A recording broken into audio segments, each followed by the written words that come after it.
the deaths of 300 citizens, majority of them black. And for so many years after that, the massacre was kind of kept in secrecy. The people here in the city didn't talk about it. It was frowned upon to even mention it.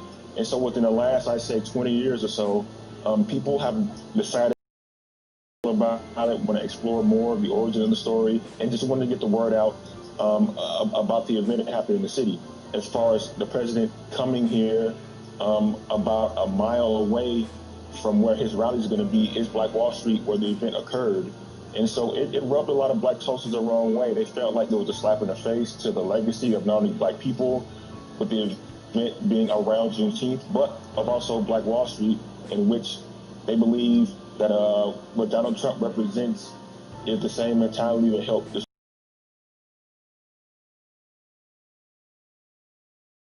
the president's arrival. What message are they hoping to convey?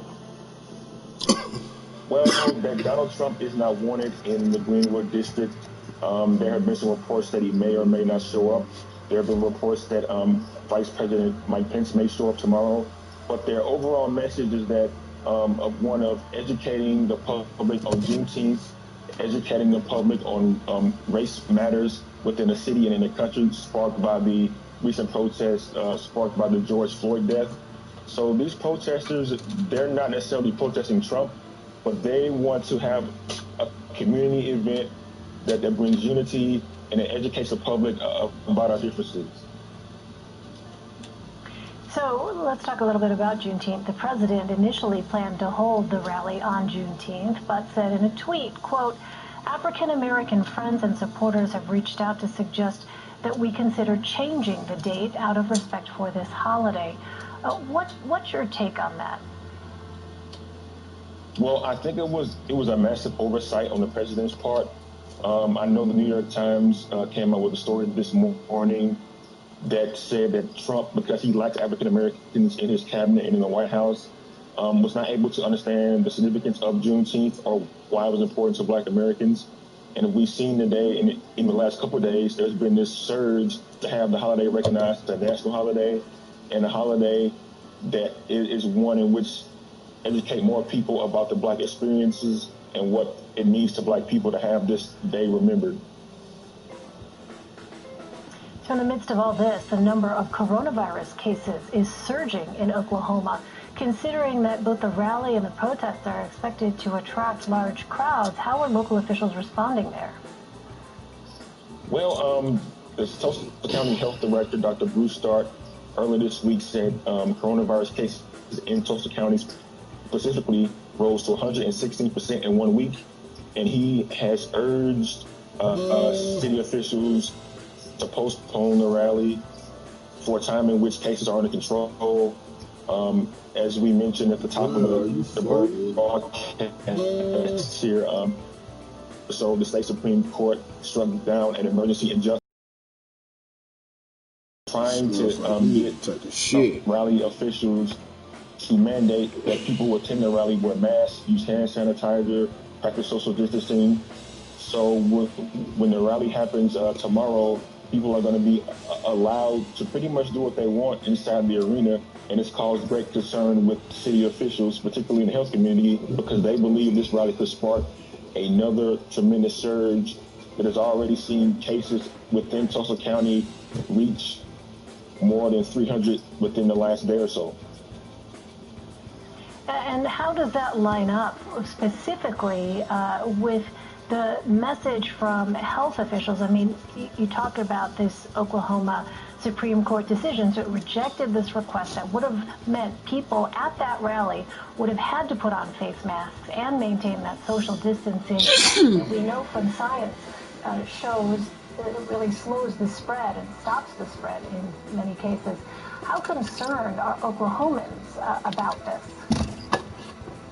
I think they're very much concerned. Within the last week, we've seen cases in the 400s and the 300s, and the spread of the virus, while it was mitigated in the early stages of the pandemic, meow, meow. To a stage,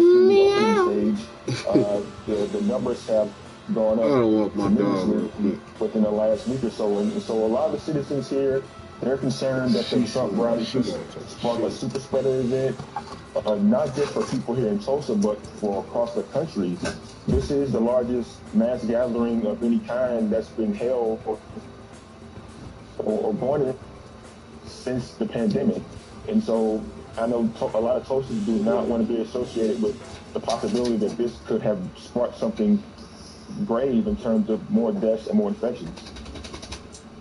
Right, a lot of people are looking to see what's going to happen here in the next couple of weeks after this rally takes place. Kendrick Marshall, thank you very much for taking the time to talk to us. Really appreciate it. Thanks very much.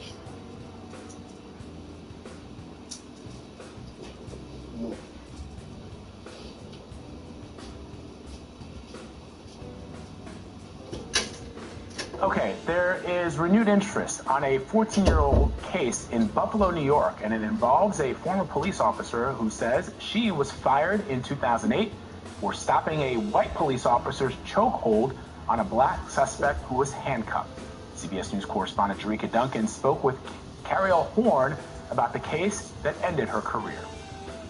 Looking at the video, it was very upsetting, and I felt that if one of those officers had stepped in, that he would be alive today. Cariel Horn, a nearly 20-year veteran of the Buffalo Police Department, says the image of George Floyd dying at the hands of police is triggering. In 2006, then Officer Horn made headlines after intervening when she says fellow officer Greg Kwiatkowski was choking a black suspect, Neil Mack. I couldn't breathe. What was it that day that made you jump in? Neil Mack looked like he was about to die. So had I not stepped in, he possibly could have.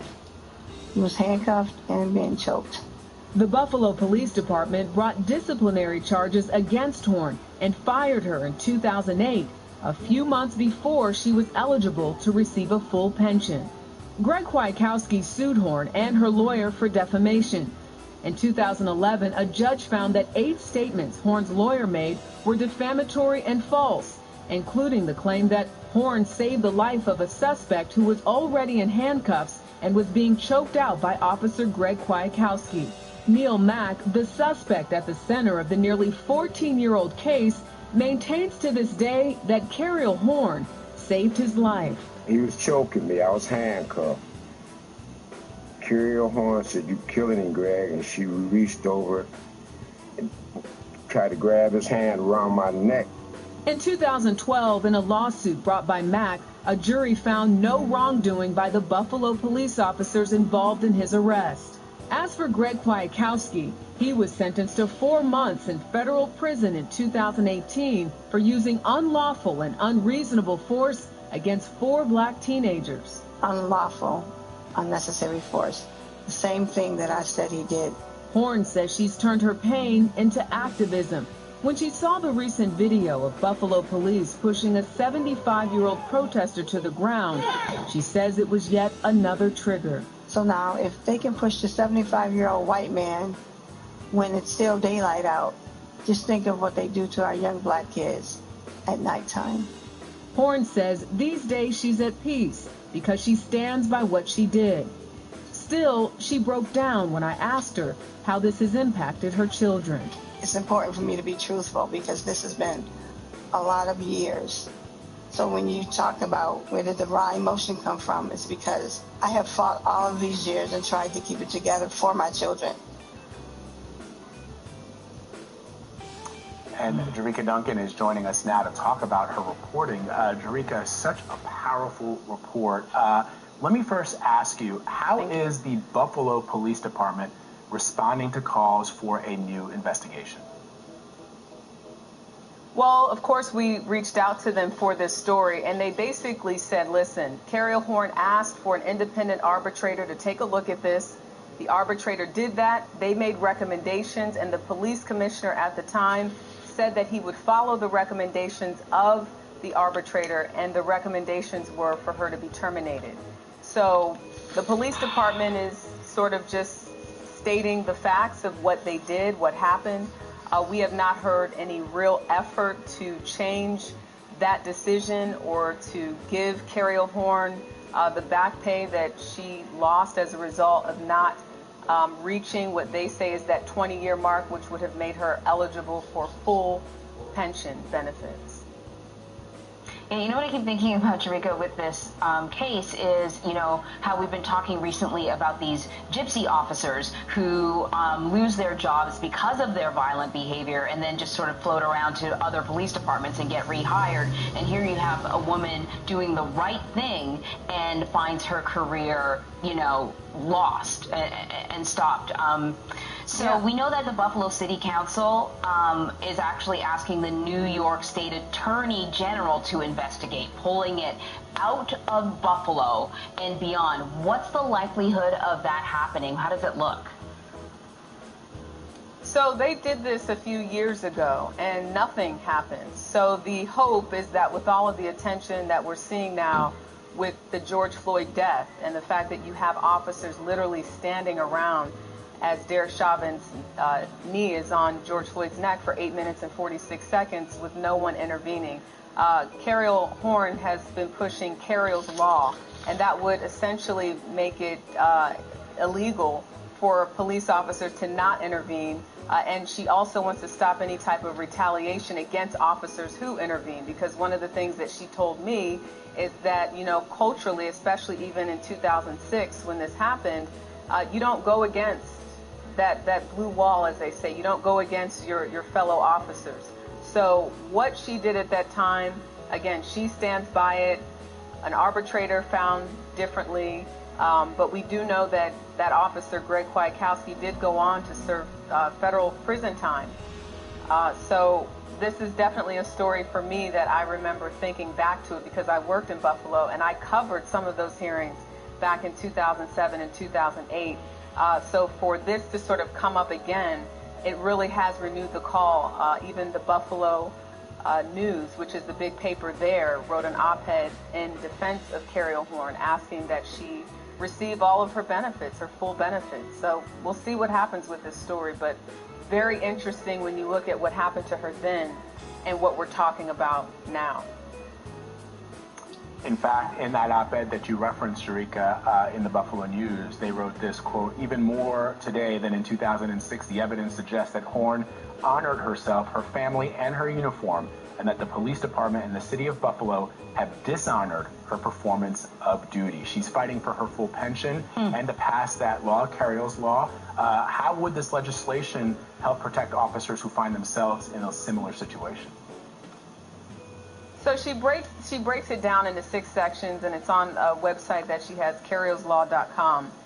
The 6 sections, the first one, duty to intervene when officers pose imminent threat to citizens, accountability, intervene, protection for officers who intervene, restorative justice for retaliation of whistleblowers. So all things that she says she experienced, and she wants it to be changed, but obviously it's been 14 years since this incident happened in 2006. So she feels like this is the time. I know you guys were talking, and people just sort of using that term a lot. It feels different this time. I think she's hoping that this time is different for her. Yeah, that it's not just a feeling, that it's actually is something different. Hey, Jerika Duncan, I'm so glad that you did this story. Thank you so much. Thank you.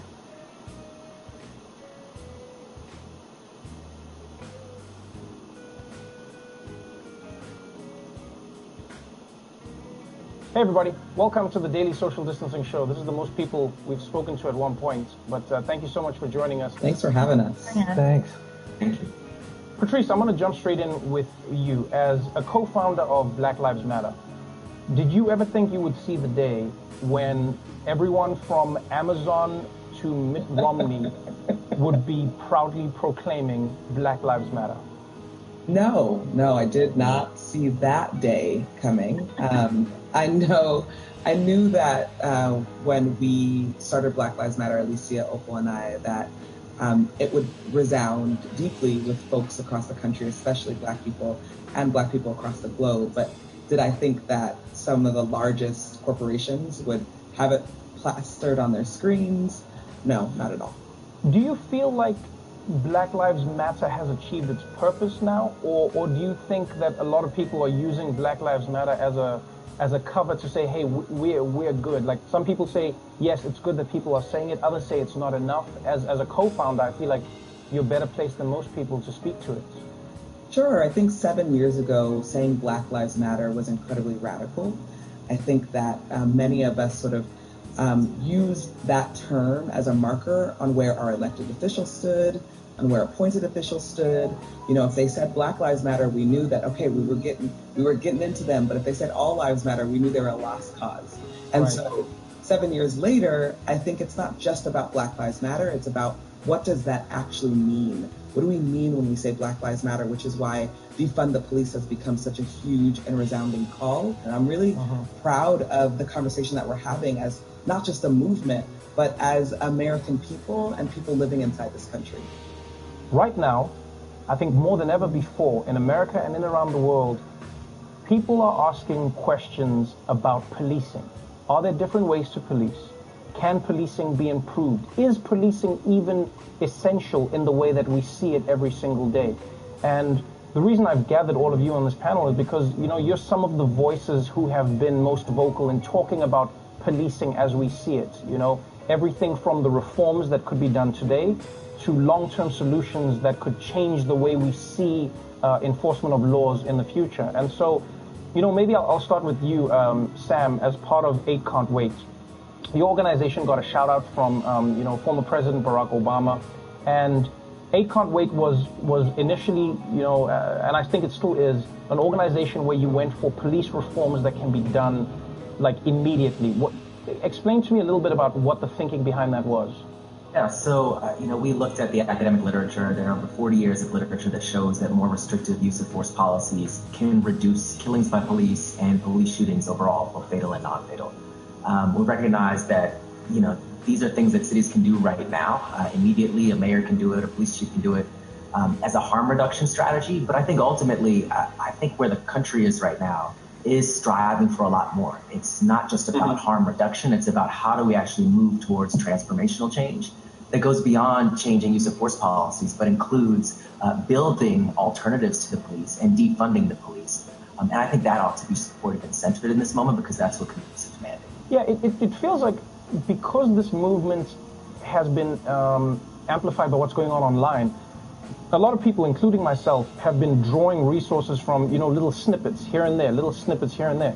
And there have been organizers and activists hosting Zoom calls and you know, showing people in presentations what they want to do. But it does feel like right now, everyone is left to their own devices to try and figure out what any of these things mean, which invariably means that everybody gets to, you know, I guess, make up what the thing means. So you're talking about reforms, Sam, which I think a lot of people understand.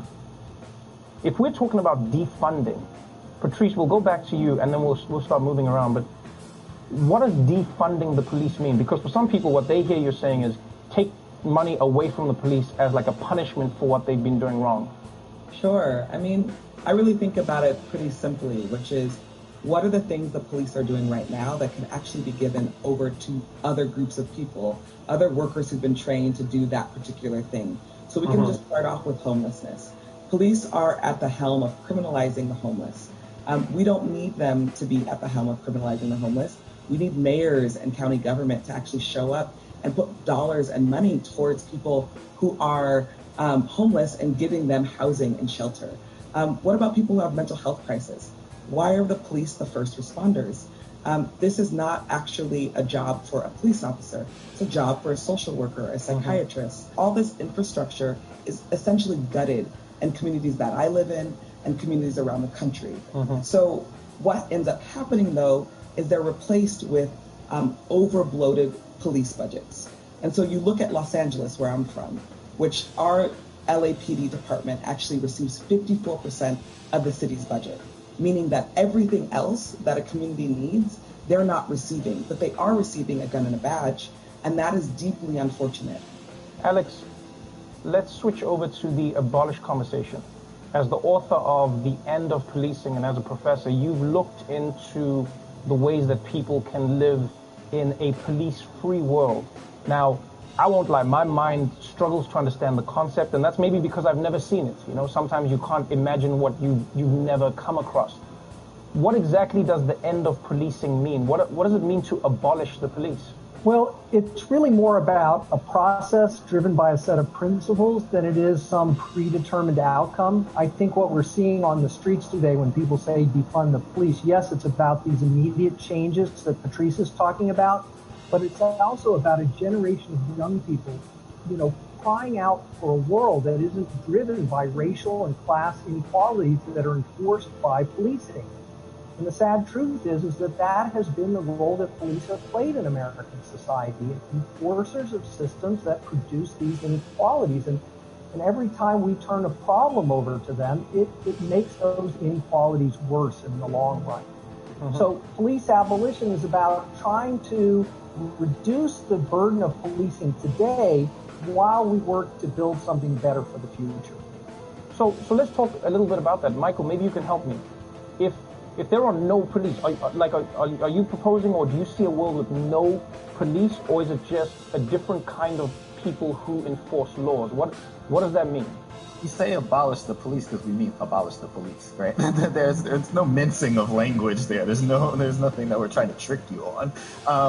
But the thing I think that where I've come down is just like, who's making the positive argument for the police at this point? And I say that because tell me something right now that the police are good at, other than whooping ass. Like, other than doing that, what are they good at? They don't prevent murders. They come in and they try to figure out who did the murder afterward.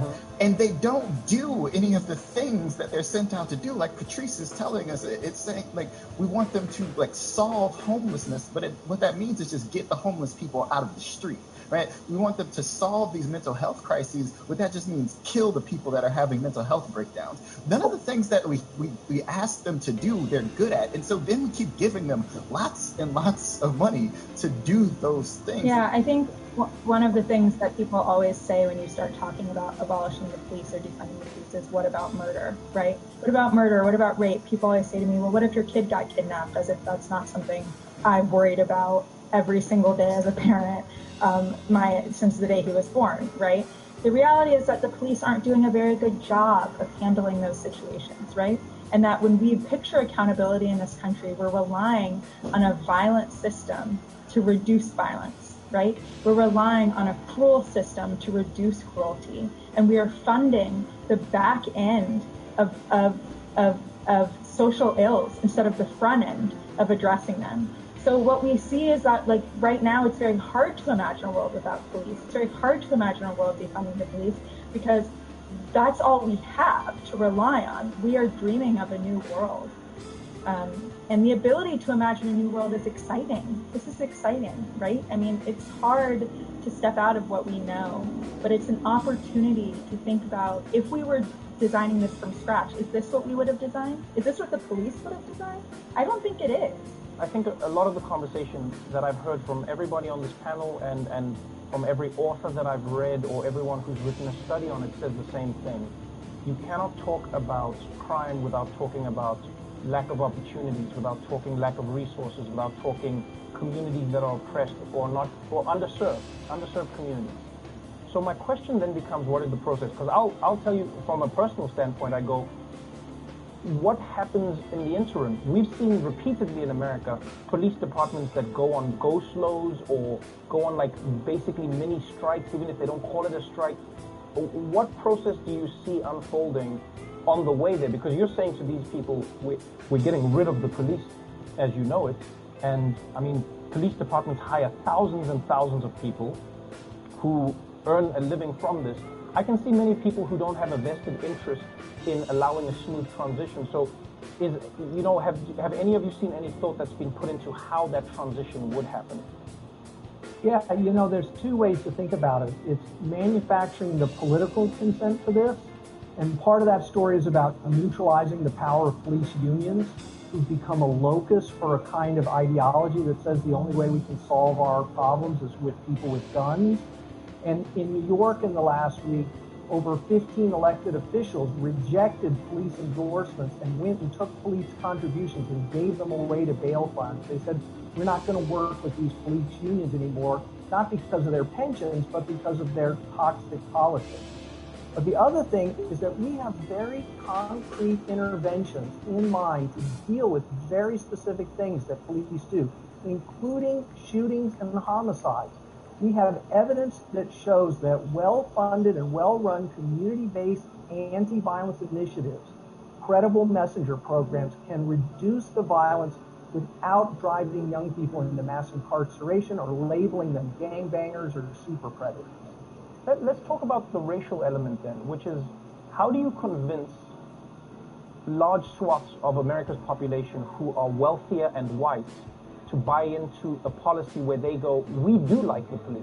Why would they buy into your philosophy? How do you try and move that needle? Because the needle will need to be moved at some point to get to the tipping. Well, it's an interesting question because in many of those communities, they barely have the police, right? What we're asking them to imagine is a world like the one that they live in. In many of these communities, police are not driving down their streets. They're not seeing the police at every juncture. They're not seeing, people aren't being stopped and frisked on their sidewalks, right? When their kid gets caught smoking weed, they deal with it at home. The idea of them liking the police is largely theoretical, I think, and not tangible. And it's interesting because I think in many communities where the police are the most present, those are the communities that are calling for less police, right? But at the same time, respectfully, Josie, I find like when you read the stats, or if you just read through America's history, a lot of the time, black leaders and black community leaders, they're the ones who are asking for more police. When people talk about the crime bills back in the day in America and being tough on crime, I've seen the videos of black community leaders saying, we need you to send in more police, send in as many police as possible, we need more police. Is there a disconnect in the black community where, is it like older black conservative people? Or I don't even know what it is, like not conservative as in like Republican Democrat, but rather just older black people saying, no, we need more police, and a different generation saying a different thing? I think James Foreman wrote an incredible book about this a couple of years ago, and I think one of the things that he concluded that I think is worth keeping in mind is that historically, you think about the late 80s, the early 90s in particular, when black leaders were calling for more police, they were also calling for a lot of other resources. We'd like more police. We'd also like better schools. We'd like our kids to be able to go to the park. We'd like an after-school program. We'd like jobs, right? And what they got was more police, but they didn't get the other stuff. And so what we're seeing now is that only investing in law enforcement does not create the kind of change and does not create the better community that we want to see. When I worked in the South Bronx, they couldn't get their trash picked up for weeks. But you could find a police officer if you walked 5 steps in either direction. Is that the kind of world anybody wants to live in? I truly don't think anybody, white, wealthy, poor, black, immigrant, non-immigrant, wants to live in that world. I also think, to Josie's point and to your question, Trevor, there's part of this process is also culture, people having to change and culture changing. And that often takes time. And I think we're in a moment where we can call for more, because when I show up to a march in Los Angeles where 50,000 people come out, it's not all black people. It's a multiracial movement led by black people. But I see all types of folks holding up Black Lives Matter signs, defund signs, largely a younger generation, saying we are tired of the ways in which police have related to black people and we stand on their side. Natalie Portman, who is Natalie Portman, I had a long talk with her about defund the police. The MPL, Movement for Black Lives, put out a letter where we have celebrities and community sign on to it to defund the police. And Natalie had to have we had a real heart to heart, and she said to me, I really feel safe with the police. And saying this to you makes me deeply uncomfortable, but it's true. Wow. I don't know how to deal with this contradiction. She was like, I'm gonna go study. Send me everything you have. I'll do my own research. And a couple days ago, she wrote on her Instagram post, I'm with the Defund the Police movement, and here's my process. I was deeply uncomfortable with this because as a white woman, they have kept me safe. I have called the police on people. They've kept me safe. And now I understand that my safety has everything to do with black people's unsafety. That to me is where we're going. People are reimagining, taking the time, they're studying, they're trying to figure this thing out because there's no easy fix. Yeah, and I think we have to take note of how long that process can be, right? So, like, formal protest against police violence in this country by Black folks been happening since the early 1900s, right? Like, and then white affluent liberals sort of understand that concept around 1967 with the Kerner Commission being put together by President Lyndon Johnson, and then being like, oh, this is going to keep happening unless we fund these programs. And then we have the building of mass incarceration and the investment in policing and further policing, the 94 crime bill. And then you have Black Lives Matter in 2013. And now we're getting to defunding the police. Like that's a long arc. And it's understanding like there's a lot happening, like some weeks or years. And so there's a lot of rich opportunity right now for that kind of consciousness shifting. It's interesting that you say it is a new movement because it does feel completely different, not just in the physical movement of people, but in the movement of ideas, the way the Overton window has shifted completely. I think what's interesting to me is even to Sam, for instance, as part of the organization 8 Can't Wait, you guys came out and very quickly to respond to what was happening.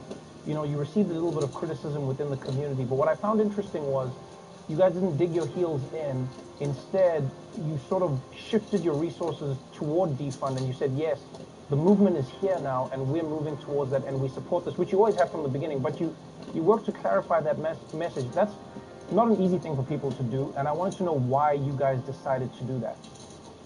Look, I mean, we recognize that this moment is unique. This is the culmination of so much work from so many people across the country, and the ultimate demand that we are hearing is that people want to reimagine and transform the current system. They want to defund the police. They want to build alternatives. And so, yes, it's true that having a use of force policy that bans things like chokeholds and strangleholds or makes deadly force a last resort rather than a first resort, yes, that can reduce police killings. But ultimately, the goal should be ending police violence in its entirety. And we recognize it. I think the best strategy to do that is to be supporting the work that's happening on the ground and shifting those resources away from police and into community-based alternatives. Let me ask you this before we wrap up the panel. Where can people go? Because, Patrice, not everyone is Natalie Portman, so not everybody will get to talk to you one-on-one, which I think everyone would benefit from. But where can people go? One of the things I've struggled with in America is it's very strange, especially during these years, because there are many almost leaderless movements, I would call them. I come from a country where... Leaderful, Trevor, leaderful. Yeah, no, but I'm saying leaderless in terms of like, so let me give you an example. In South Africa, you know who to talk to about the thing. In America, it feels like everyone talks and then the message gets muddy. Everyone gets to own abolish, everyone gets to own defund, everyone gets to own, and in my humble opinion, it then becomes difficult to know what is or isn't a policy or an idea because people don't know who to talk to. So where can people go? Where can people learn? Where can people actually find a centralized source of information for like, no, this is defund, this is abolish, because otherwise it feels like it becomes very easy for bad actors and other people to just be like, oh no, abolish means that you're solving your own crimes. Do you know what I mean? So genuinely, for people who are watching and who are completely open, they're not blocking, they're like, Patrice, I want to learn. I want to be Natalie Portman as well. Where do I go and who do I look to? Well, okay, so I hear you, and that makes total sense, and this is like I think this is really generational. Our generation is not interested in a single person being the messenger for a number of reasons. Number one, it's not safe. Many of the things we're talking about, we're calling out the police. That's not safe to have a central leader. It's much safer to have a decentralized system. And so I think what happens, and I really appreciate you, Sam, for just naming what you just named, and probably we're talking to some of my folks as organizers. I think what we have to do is sort of be on message as a team, and sometimes that takes a little bit of time, but once we get there, you could see the conversation, right? When we first started having the conversation, 15 days ago about defund, the media was looking at us like we were crazy. They were like, that's cute, let's keep talking about Black Lives Matter. But what you see now is almost every single call I get from a media outlet is about defund or this conversation. So we're in the right place. All of our organizations, and I think all the work that we're doing is on the same pathway towards where we want to go. So Black Lives Matter, blacklivesmatter.com, you can find us there, or the Movement for Black Lives, which is infobl.org. Both those organizations are having a robust conversation about defund, and they're having it not just as communication strategists, but they're also thinking about what are the real policies. So those are the two organizations, but I don't want to say those are the organizations, because I think it's really important. They have other places to go because this country's huge. There are millions of people here. We do need many groups and people to have the right understanding of this moment and how to move forward. Well, I can't thank you enough, honestly. You know, I think right now what's been sparked in Minneapolis has seen its ripple effects felt around the world, and you are some of the people who I think many people are looking to, not just for answers but guidance, but as you said, even just a shake-up to think of the world differently. So thank you for taking the time. Thank you for joining us on the Daily Social Distancing Show, and who knows, maybe in a few years we'll be having this conversation saying, man, not only do Black Lives Matter, but now we're solving our own crimes. So thank you so much for joining me, everybody. I appreciate your time. Patrice, Michael, Josie, Sam, and Alex, thank you very much, everybody. Love you all. Love you all. Bye, team. Thank you. Thank you so much, Mom.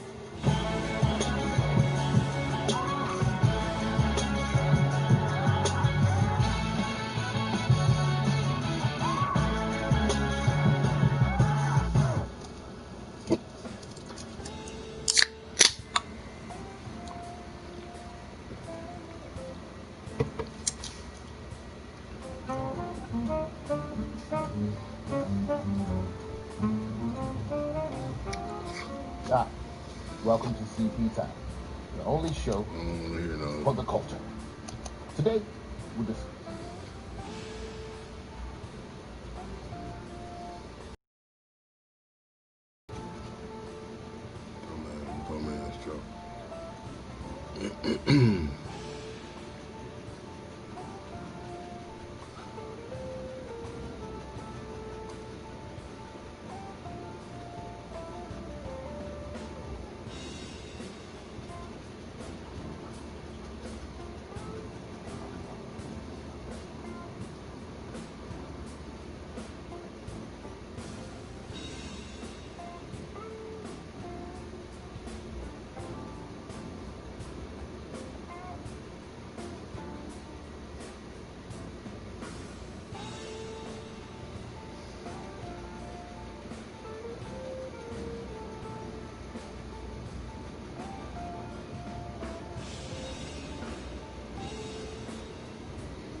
Okay.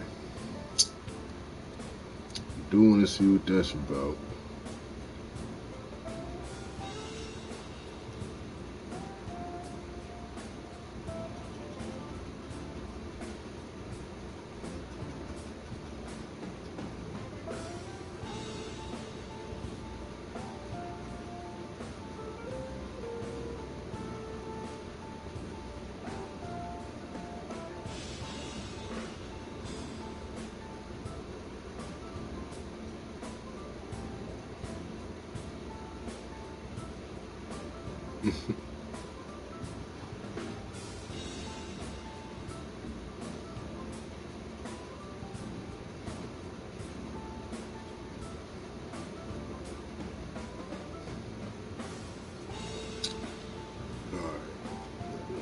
What are we gonna watch first?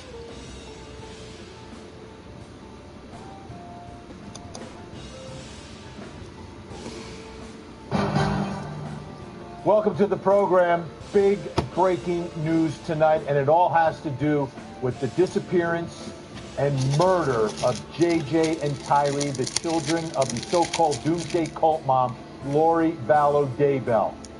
We were talking all week about the remains being found in the backyard of Chad Daybell. Well, tonight, just before going on air, this probable cause affidavit was released, and in the pages here are details about the investigation, details about how investigators were putting this case together, how they went to the backyard of Chad Daybell, who was there, and the status of those remains and what happened to those two children. Ted Rollins, Court TV anchor, joins me right now. And Ted, I was getting ready for the show. I know you got your hands on this. You've been reading through each and every page. Where do you want to start?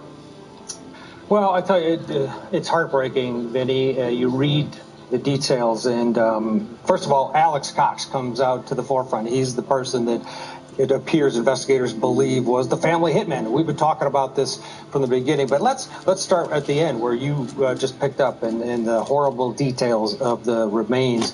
This is from the search warrant, of course, the recent search warrant on Chad Daybell's property. 2 sets of remains were found. 1 set of remains were found first in a plastic bag with brown hair. Appears to be JJ's remains. And then in another area, the backyard, you find body parts. And those body parts, according to this affidavit, were burned. And that presumably is what prosecutors were talking about during that hearing of Chad Daybell, talking about the condition of one of the bodies. And we presume that was the remains of Tylee. Let's go back. And this really does, it spells out what investigators were doing. And the key piece of evidence, now we know, is Alex Cox's cell phone. They were able to trace his movements, starting back to where Tylee was last seen on September 9th at Yellowstone Park. Alex Cox is there. He's there on September 8th. September 9th, he now shows up at Lori's apartment at 2:42 in the morning, stays until 3:37. Later that morning, where is he? He's at Chad Daybell's property. Later at 9:21, Alex Cox goes from Yellowstone, where it is believed that that's where Tylee was last seen. 2 in the morning, he's at Lori's house, and then boom, he's at Chad's property at 9:21 in the morning. Then an interesting twist here, text messages between Chad Daybell and his wife, Tammy. Keep in mind, Tammy Daybell is now alive and well when all this is happening. And they have a text thread, a conversation going between Tammy and Chad. And Chad, basically, he says, well, I've had an interesting morning. I thought I should burn all of the limb debris by the fire pit before it got soaked by the coming storms. While I did so, I spotted a big raccoon along the fence. I hurried and got my gun. And he was still walking along. I got close enough. One shot did the trick. He is now in our pet cemetery. Fun times. Chad to Tammy. Gonna shower now and head over to do some writing at BYU. Love you. Then Tammy at 2:46 p.m., about 3 hours later, says, good for you. And then Chad replies, I'm back home now. This is fascinating because it brings into the idea that Tammy Daybell is lurking around here. This doesn't show that she has any knowledge of this, but it shows that Chad is trying to make some sort of excuse of why he is digging in the backyard because he's burying this raccoon. Well, raccoons are nocturnal, as is pointed out in this affidavit. They don't buy it. They believe that that may have been Tylee's remains being buried. Then you move on to JJ, and this is just heartbreaking. 9/22, September 22nd, Melanie Gibb, friend of Lori, she lays eyes on JJ. She's staying with Lori in Rexburg. The next morning, she wakes up and says, where's JJ? And Lori says that he was crawling around. Of course, now Lori's told his friend Melanie Gibb, that JJ's a zombie. He was crawling around on the kitchen cabinetry like a zombie. I had Alex come to get him. Sure enough, Alex's cell phone on September 23rd, the next day, is back at Chad Daybell's property, presumably, again, disposing of the remains of JJ. Vinny, a lot here. We're getting a much bigger picture, and we're getting the details. Yeah, let's back up a little bit now. Okay, let's again, the time frame we're talking about here. So Tylee looks like she's the first one whose life is taken, right? And then they think it's September 9th. Does it appear from your reading of this, putting the pieces together, that she may have been killed at Yellowstone? Possibly, yes. Or on the way, or possibly the decision was made at Yellowstone and maybe she was killed in Lori's home at 2 in the morning. That could have been the scenario. The bottom line is Alex Cox is at Lori's house, her condo, apartment / place that she's living in Rexburg at 2 in the morning, 2:40 in the morning till 3:30. And investigators point out he's not there during those overnight hours. And the other times, it just so happens he's there that morning. And then, of course, he's at Chad Daybell's residence. So whether she was killed at Yellowstone or back at her house, it's unclear. Unclear. Okay, so now her remains are the ones that we believe are burned and charred and scattered. I mean, this almost sounds like a dismemberment the way it's being described here. Absolutely. Yeah, absolutely. It's a dismemberment by the way it's described. These are human body parts in different areas and charred. So dismembered, burned, and then buried in different locations, scattered, if you will. Come on, Todd. Give me the ball. And the cover story by Chad, because his wife of 2 decades is still alive, the cover story by Chad through his communications on burning limbs, not meaning limbs from a human being, but meaning tree limbs, like you would have a bonfire, or you would burn the extra limbs in your yard when you have property like this. So that accounts for the fire. And then he's digging a hole, and I guess that's to bury the bone. Am I reading all this right? Right, and the excuse to Tammy is, oh, the reason I'm out there digging is because this raccoon came upon me and I ran to get my gun and I shot him with one shot. Said that. Yeah, this is an excuse. When I first read this and he said bury the limbs, I was thinking human limbs, thinking Tammy was in on it. Clearly that's not the case. Yeah, I can't imagine Tammy had anything to do with this. Nothing to do with this. No, absolutely. Let's bring Julie Grant in. Julie Grant is with us, Court TV anchor. Let's bring her into this conversation because this is huge breaking news. Julie, I don't even have a question. I just want your reaction to what we are learning tonight from this affidavit. Vinny and Ted, it is far more sickening than I ever imagined this could be. And one thing that did prove to be true, something we sort of speculated about based on, educated, logical, legal reasoning, was that Alex Cox might have been involved in this and perhaps had to die for that reason. Where do I even begin? First of all, I think to begin with them unsealing this affidavit, right, on a Friday, now we're learning all of these details. And before, all we had to look at was that criminal complaint with the 2 counts. And what Ted just reported from the unsealed affidavit really makes sense. It correlates with the way the charging was done.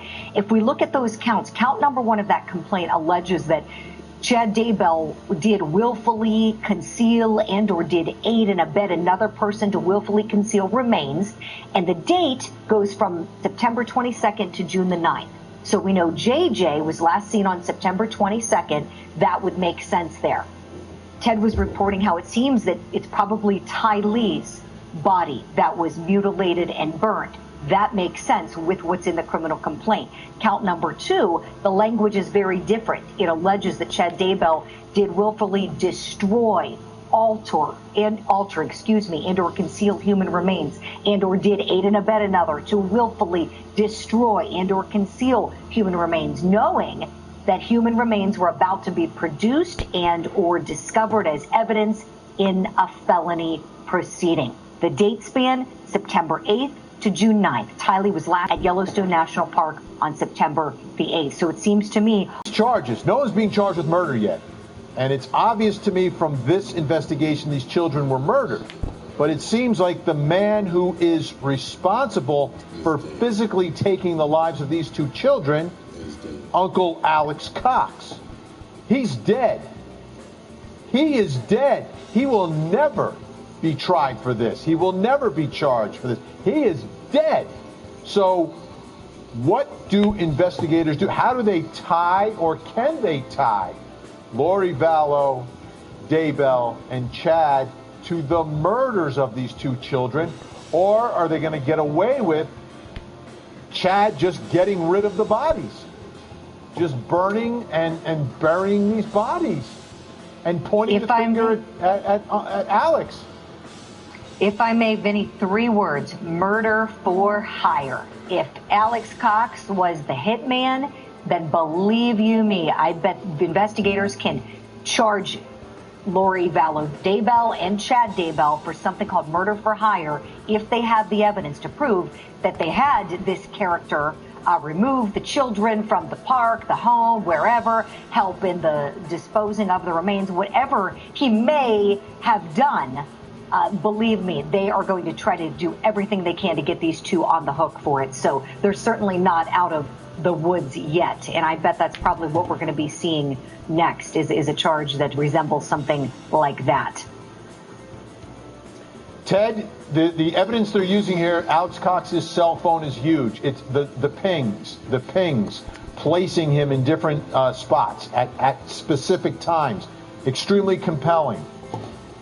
I wonder if there's any sort of digital communication that would tie all 3 of them together into the planning of this, into the execution of taking the lives of these 2 children. But I'm thinking if it existed, it probably would have been in here.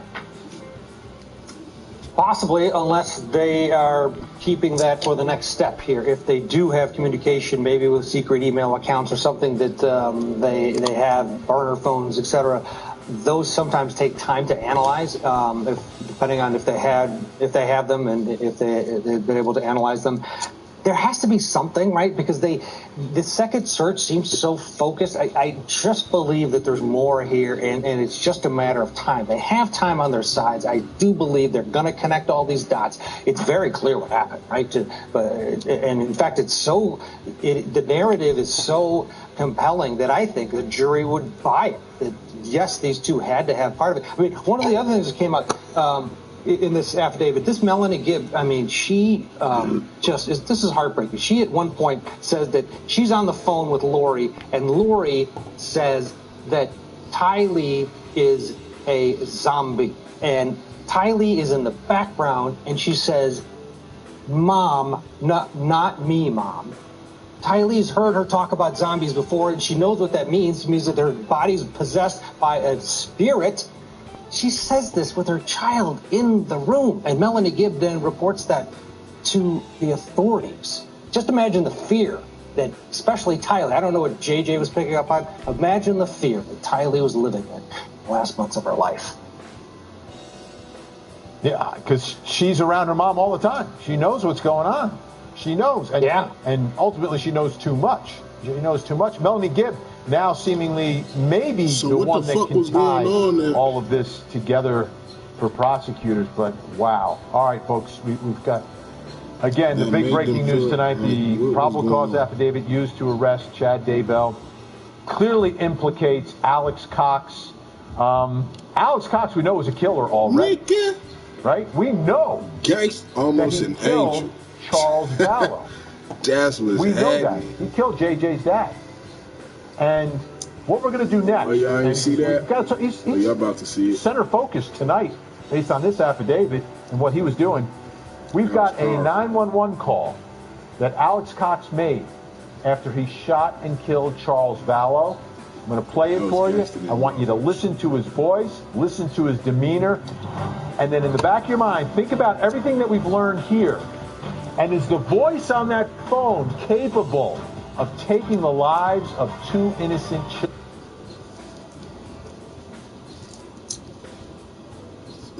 That shit's fucked up.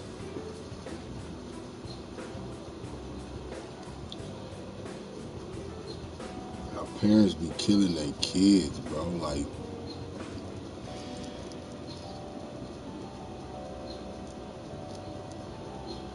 that shit just...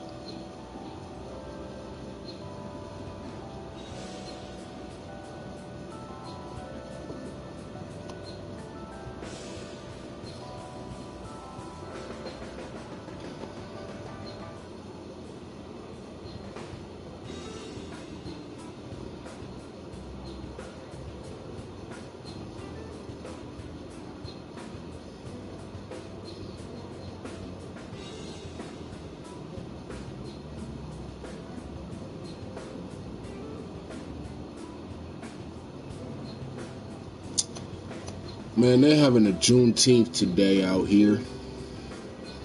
And I was gonna go.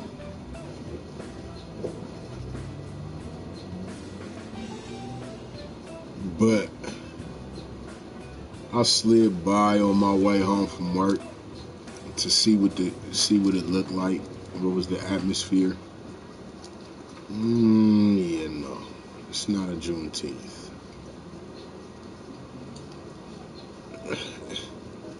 And it's fucked up because I hella want to go.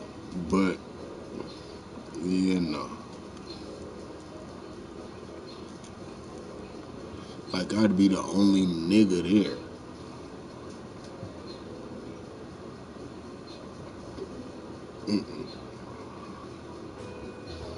And then you'll have to deal with a whole bunch of overtly trying to, you know, hey, happy Juneteenth.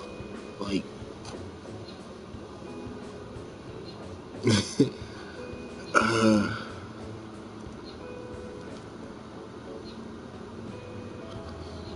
I seen one black man and his wife today at work.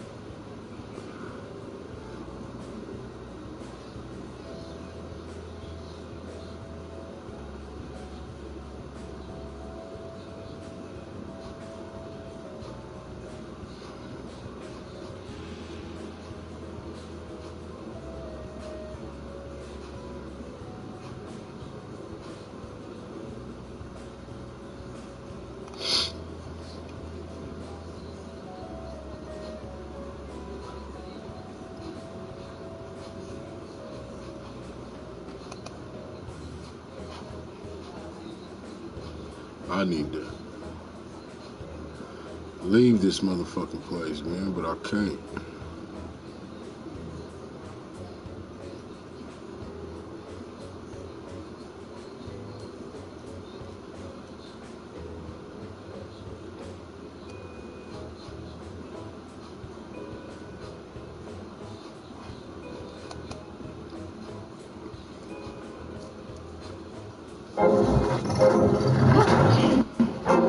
Take flight.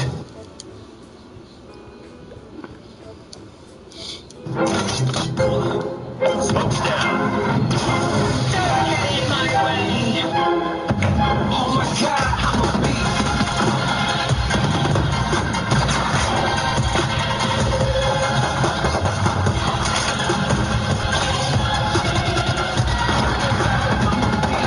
Oh my God.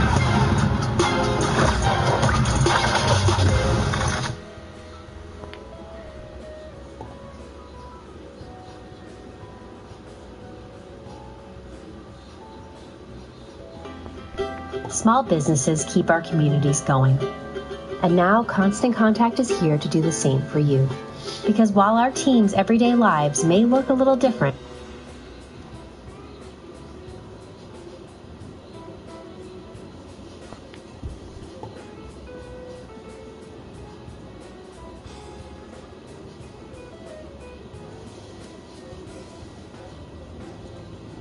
What down, family? It's your boy SNTV, coming at y'all with a public service announcement. Now, if you haven't already heard, all charges against your boy NLMB Weddlemup has been dropped. And the Chicago Sun-Times reads, charges dropped against man accused of murdering 4 at South Shore Restaurant. Maurice Harris, now 22, was charged in the 2017 fatal shooting 4 people at Nadia Fish and Chicken at 75th and Coles. The charges against Harris were dropped at a hearing Wednesday. Cook County prosecutor. What? Just crazy, Cuddy. Like, hey, how this bitch ass nigga just beat me, bro? I ain't even get to shoot a ball in. This bitch ass nigga just like played the whole game by himself. Oh, whole ass nigga. That was Halloween. But just speaking my thoughts and opinions due to the information and situations put on the internet about this shit. Nigga, I remember when they was talking about it, bruh, and like this nigga caught 4 ops of his in the Fish and Chicken the fish and chip spot or whatever, wherever the fuck he caught him at. Nigga went in there and yanked on him. And like, nigga, one of them niggas ran out. That nigga chased the nigga out and gunned him down outside. I'm gonna find that video announcement of that in a second, but you hear exactly what I heard, what they're saying now. The nigga, all charges dropped. Prosecutors Wednesday dropped murder charges against a man who was accused of carrying out one of the deadliest shootings in Chicago in recent years. Maurice Harris, now 22, was charged in April 2017 with fatally shooting 4 people at a restaurant in South Shore. He'd been held without bail at the Cook County Jail since arrest 3 years ago. Court records showed that the charges against Harris, more than 24 counts of murder, attempted murder, and aggravated discharge of a firearm, were dropped at a hearing Wednesday. Killings of 4 or more people in a single instance are relatively rare in Chicago, though the quadruple murder at Nadia Fish and Chicken occurred during a particularly violent day in South Shore that saw 7 people killed in the neighborhood. There was a sense, I think, in the city, the CPD, that the things were getting really out of hand and that they had to do something, said Ian Barney, one of Harris's attorneys. I'm not going to second guess what they did, because at the end of the day, they had individuals who identified our client in a photo array. But when you take a step back and you look at those identifications, they didn't make any sense. Tandra Simpson, a spokeswoman for the state's attorney office, also said in a statement that eyewitness accounts were not found to be reliable. After a thorough review, which included an additional investigation that was... In other words, nigga, like, bruh, y'all ain't catch me good. I ain't on no video cameras or none of that shit. You just got motherfuckers saying I did it. Who those motherfuckers are? Man, that motherfucker, man, like, we ops with them people. Of course they say I did it, man, because they just want me gone. Like, ooh, that shit ain't credible. Conducted after the charges were filed, we concluded that the totality of the evidence, including eyewitness accounts, was insufficient to meet our burden of proof, and we are unable to move forward with the prosecution of this case, Simpson said. Today, in the interest of justice, the court granted our motion and all charges related to Harris were dismissed. Around 3:30 p.m. on March 30th, 2017, a gunman walked into the restaurant at 75th Street and Coles Avenue and opened fire, killing Emmanuel C. Stokes, 28, and 32-year-old Edwin Davis, police said. Dylan Jackson and Raheem Jackson, ages 20 and 19, were visiting their mother while she was working at the restaurant when the gunfire broke out. Both tried to flee but were also fatally shot in nearby parking lot. The Jacksons' grandmother, Georgia Jackson, told reporters that another grandson of hers, 16-year-old Jawan Ross, was shot and killed at a Church's Chicken in Inglewood in 2011. Harris was arrested and charged less than a week after the shooting. Police at the time said Harris carried out the shooting to avenge his father, Jerry Jacobs, who was shot and killed the day before. Brandon Dennehan, who was then the commander of Area Central Detective and is now the CPD's chief of detectives, said Jacobs was killed in the 7900 block of South Phillips Avenue on March 29th. He was on the sidewalk when 4 males got out of a dark-colored van and opened fire. I think a reasonable motive would be that his father got killed and subsequently he shoots and kills these 4 people. Dennehan said in 2017, does he do that randomly? Only he can answer that question. I wouldn't suspect he just picked 4 random people on the street. That wouldn't make sense to me. Though Harris did not provide a confession, several eyewitnesses told police Harris was the only charged. He and other defense attorneys uncovered more and more evidence to show that Harris could not have been the shooter and that the witness identifications weren't credible. We started building this case for a defense at trial, and as we went further down the road, we started accumulating more and more evidence that established that not only could we win at trial, not only were there reasonable doubt here, but we thought we could prove his innocence, Barney said. Since he was jailed on the murder charges, Harris also charged with mob action and public indecency, court records show. With the murder charges dropped, Barney said he expects Harris to be released from jail relatively soon. There you have it. All charges against NLMB have been dropped. He will soon be a free man. The police couldn't find him guilty because they couldn't find enough evidence, because obviously he didn't do it. Shout out to the lawyers. That's crazy. Are you interested in the specific gun laws for your state? If not, no worries, simply skip this video. However, if you do want to know the specific gun laws for your state or any state, the USCCA has an awesome free resource. Simply click this video. It's going to take you directly to the USCCA Concealed Carry Reciprocity and Gun Laws map. Let me show you what it looks like. Once you click this video, you'll be taken to uscca.com/maps. From here, you can click on any state and get a complete breakdown of the gun laws you need to know. This resource takes complicated legal information and makes it easy to read, breaking down everything you need to know to carry legally in your state and any other state in the nation. As someone who travels for work and has a family, this map is a must-have resource for anyone who is serious about defending their loved ones and themselves. Definitely take the time to check it out.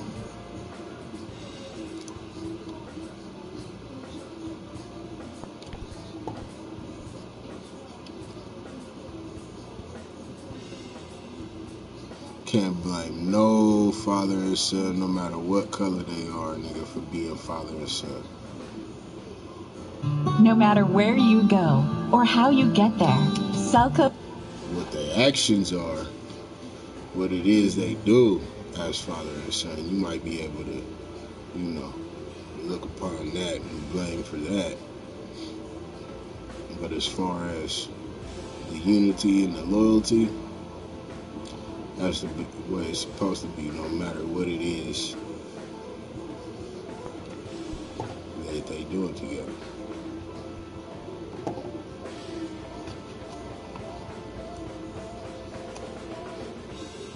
That's a bond between them that nobody else can, you know what I'm saying, truly have an approval upon. Now, what they do is what you can have an opinion on, and a disapproval or approval. But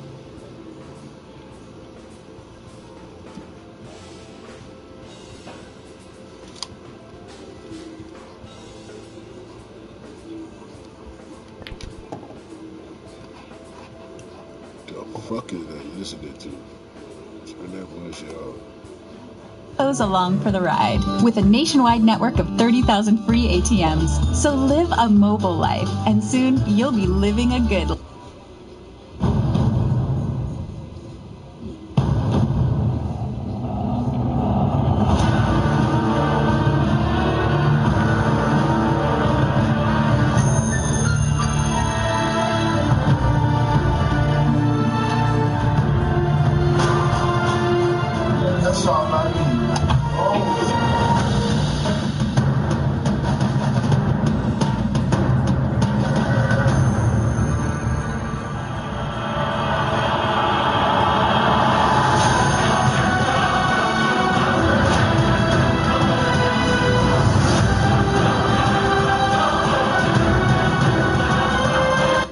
That iMovie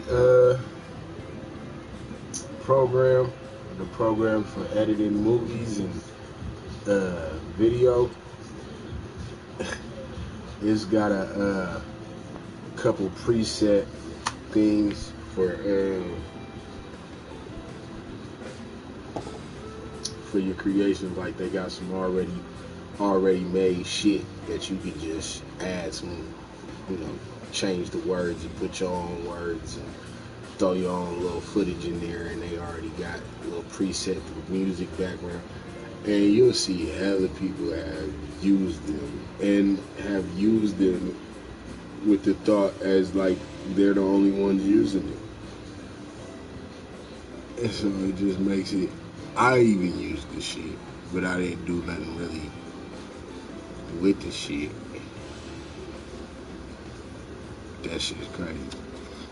But at the same time, it makes me wish I had the iMovie editor.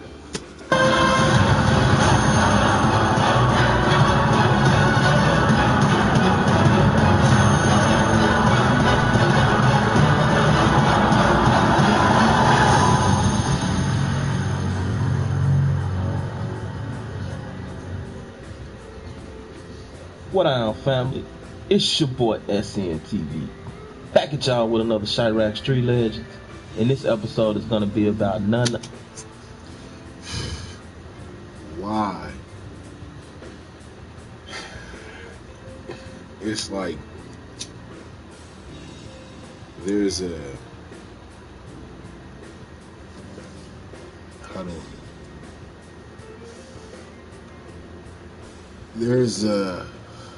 thing that my ears have come to learn as, shall I say, the internet accent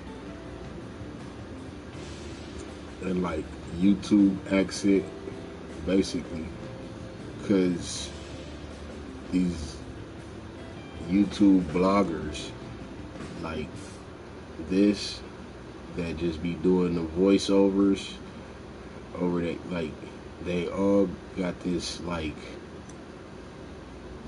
or shall I say, the hip hop Negro leagues of it. Like got that little, and back with another one, and then shit like, what the fuck is the jump scare of your why for? But there's quite a few of them that do that, and then the motherfuckers that do the video vlogs, like they all have this, like, and today we're gonna tell you about a jump scare, and I'm gonna, like, I can't even imitate that shit, but it's weird as fuck. But like, it don't matter who they is, like they all talk with that same little tone and like hyperness and super happy with like, hey, you know what, guys? And today I got a great show for you. This shit looking hella funny. Where it makes me think, like, is this, like, if they got a YouTube class for teaching you how to be a YouTube creator, is this a part of their, this is what works? You have to have this type of energy and say little one lines, cut, and, you know, edit it, even though it's the same scene. You're not moving anywhere. Your head doesn't even fucking move. You still chop it, edit it enough that you could tell like they're doing it for nothing. It's a part of the style of the video, where, you know, you would think that it's edits because they're chopping out shit that, you know, don't need to say that, and they're cutting it in together and so forth. No, motherfuckers is actually like saying sentences to chop and have this and make it look like that shit is weird. But it's not weird, because I see how, but it's just, it's too cliche to my eyes now. Other than Lil B, aka the Seed of Chucky. You say, I would just say. That's all you gotta say. That's all I need. I don't want niggas brothers, man. All you gotta say. Lil B comes from that STL EBT set, specifically Eberhard. They GDs. They beef with Chris World, O Block, TYMB, Savage Squad, and 600, just to name a few. Their main block is 62nd and Eberhard, and they're very close knitted with STL, Gyro City, and Taekwon World. And what made Lil B so different, and what makes his story so interesting, is that Lil B was actually the guy that was looked up to by the killers. He was the killer that was looked up to by the killers. Lil B was very treacherous when it came to putting in work for STL and EBT. Lil B was part of the reason why guys didn't want to come over there. Guys would be scared to cross that threshold when it came to EBT. Him, of course, Boss Trail, and many others. Now, Lil B was actually considered one of the top shooters for the STL-EBT at a time when STL-EBT had a lot of people that were shooters. But what set Lil B apart from everybody else is the fact that Lil B was somewhat strategic. He would follow his ops, social media, and he would keep tabs on them. And if Lil B would catch you anywhere near 63rd, he would put you all the way together, no questions asked.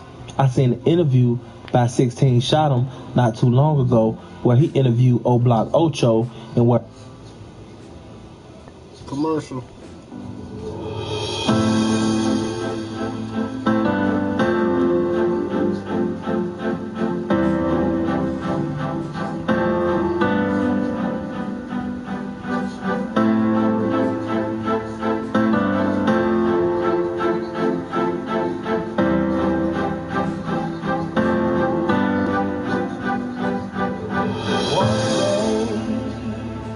When the glory comes, it will be ours, it'll be ours.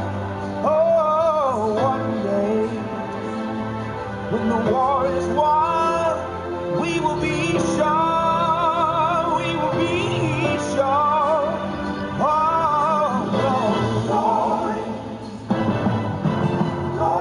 Oh, you get your ass out of here, BT. You full of shit. and where O Block Ocho described one incident where he ran into Lil B. And in this incident, he basically described how Lil B played them into thinking that he was a nobody and then came back and shot his friend in the face and almost killed him by shooting him in the face, but the gun ended up jamming. The nigga up that bitch on my face, on my son, and the gun jammed. Lil B is rumored to be the guy that shot the legendary D Rose and almost killed him. He's also rumored to have at least 3 bodies, one from RMG, one from Chris World, and one from O Block, the legendary J Munna. On September 2nd, 2013, J Munna from O Block was actually called to 66 in Rhodes, and he was dealing with a female that was over there. And when he got over there, lo and behold, K.I. and Lil B was waiting on him. It was a setup from the beginning. And he tried to run, and he was shot from behind. And after he was shot, he fell, and they ran down the stairs. Apparently, Lil B was the one that ran up and shot J Money in the face at least 4 times.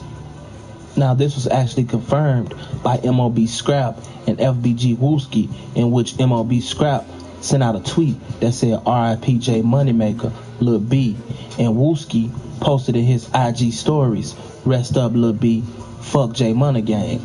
And he also posted in his story, niggas be clowned out, pillow talking to a bitch, ready to lose your life over some pussy. Not to mention, he also talked about the death of J Money in his song Computers.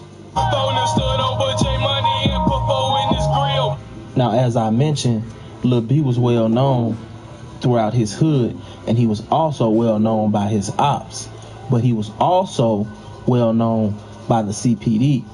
Lil B had come across the CPD a couple of times, and this is why they knew Lil B when they seen him, and they knew that Lil B was actually hustling. They also knew that he had a reputation for being a shooter, so when they approached Lil B, they used precaution. On the day of March 29th, 2014, the police would encounter Lil B as they would pull up on him, allegedly making a drug sale. When Lil B would see the police, he would begin to run from them. The chase would start on Eberhard and it would end on Rose, as Lil B would jump over a fence. And according to police, as he jumped over the fence, he dropped the gun that he was carrying. And when he cleared the fence, he would bend down and try to pick the gun up. After he would pick the gun up, he pointed the gun at them. At that time, they would shoot Lil B in his back 7 times. Now, there was a lot of people that were on the scene of the crime, and there were also friends that he was with before all of this happened that said that Lil B never had a gun. And I must say myself that it was kind of fishy that Lil B was running and he was shot in the back 7 times, and the gun that the police reportedly said that he had on him was actually found around 10 to 15 feet away from his body. Right here on my block, right across the street from where I live at. So anybody that's in my family or whatever that knows Sharon Shaw, tell her to get over here. They just killed her son. Right outside, right here, over across the street from my house. The police chased him from over my porch and shot him. Oh my God, this is crazy. Now they telling me and my kids to get back. We trying to find out what's up with my nephew. She screamed and said they chased her outside. Next thing you know, we heard the shot. Call the news right now. A deadly shootout in the middle of a Chicago street in the middle of the morning. A suspect allegedly pulls a gun on police who fired fatal shots. Good evening, everyone. I'm Jim Williams. My Martinez is off. It happened in the Woodlawn neighborhood. Police say they were chasing a suspected drug dealer. Let's go right to CBS 2's Suzanne Lemio live from the police department's area central headquarters with more on this developing story. Suzanne? Jim, detectives here and the Independent Police Review Authority are now investigating this shooting. A massive police presence between Eberhard and Rhodes on 63rd. Patrol cars, blue lights flashing after a police-involved shooting. He got shot 7 times on Rhodes, right there by the police. Friends say 19-year-old Rasan Shah had just left them to get something to eat. He was running through the alley with no gun or nothing because he just left us. So we know he ain't had no gun. The police shot him unjustified. Too many times in his back. He ain't doing nothing, man. Chicago Fraternal Order of Police Lodge 7 spokesperson Pat Camden says Shah was caught by police in the middle of a drug deal. They went after him. Camden says Shah pointed a gun at police. The officer defends himself, shoots the offender. We did recover a .40 caliber Glock with an extended clip. Chaos erupts after the shooting. An angry mob gathers. The rumor starts to spread that he didn't have a gun. The police shot him for no reason. Nothing could be further from the truth. If you're carrying a gun and you're stopped by the police, put your hands up in the air, and I guarantee you won't get shot. Point a gun at a policeman, and I guarantee you will get shot. And that's what happened in this case. Absolutely. And police say that semi-automatic handgun recovered also had a laser sight on it. Live at Area Central, Suzanne Lemigno, CBS 2 News.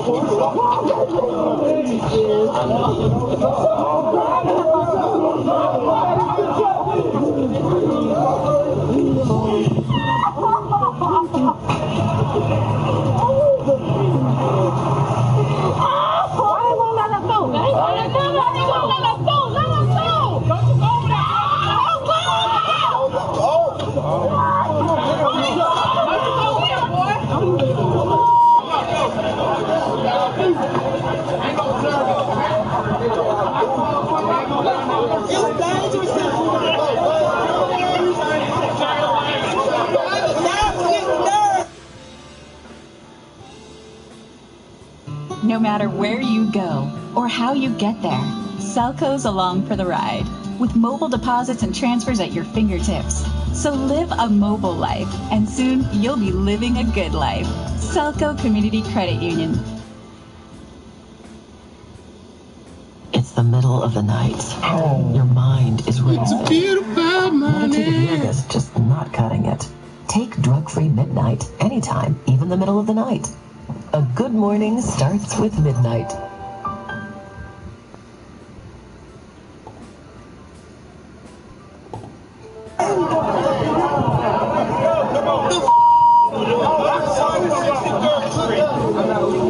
Other side of 63rd Street.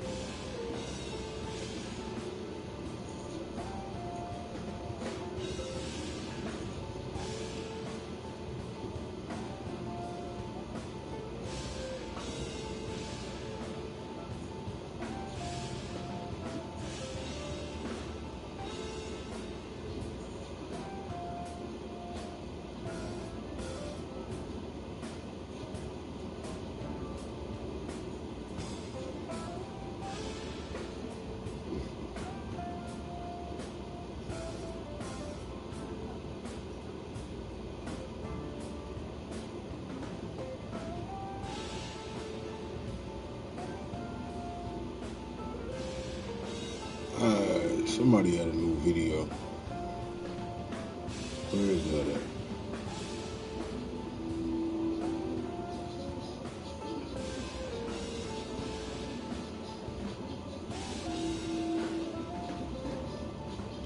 Savvy dude.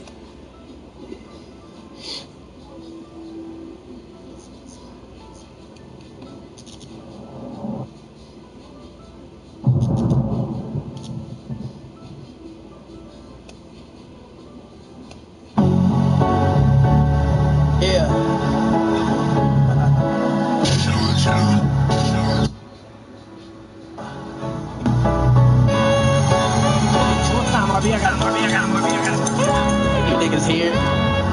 Hip hop was shit they go hook for. I'm lost, cause of my dream. I don't know. Look at my wrist. I'm fine, I walk and leave. Hey, I walk and leave.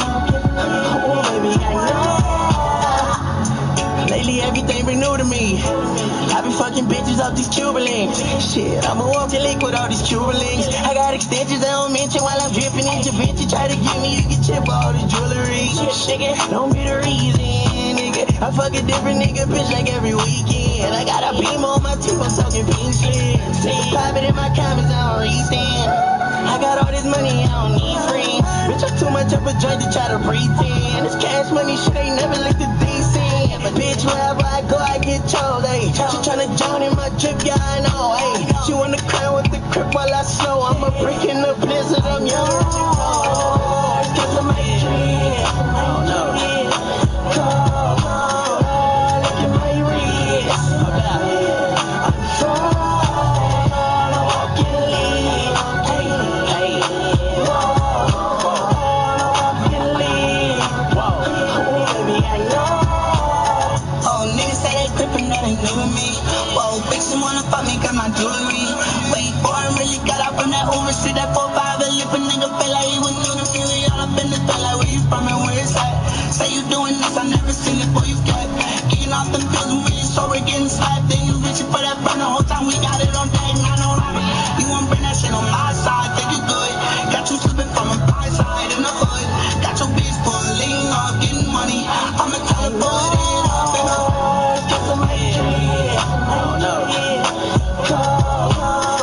I gotta read bro. Hold up. Cause that nigga said something, I don't understand what he said.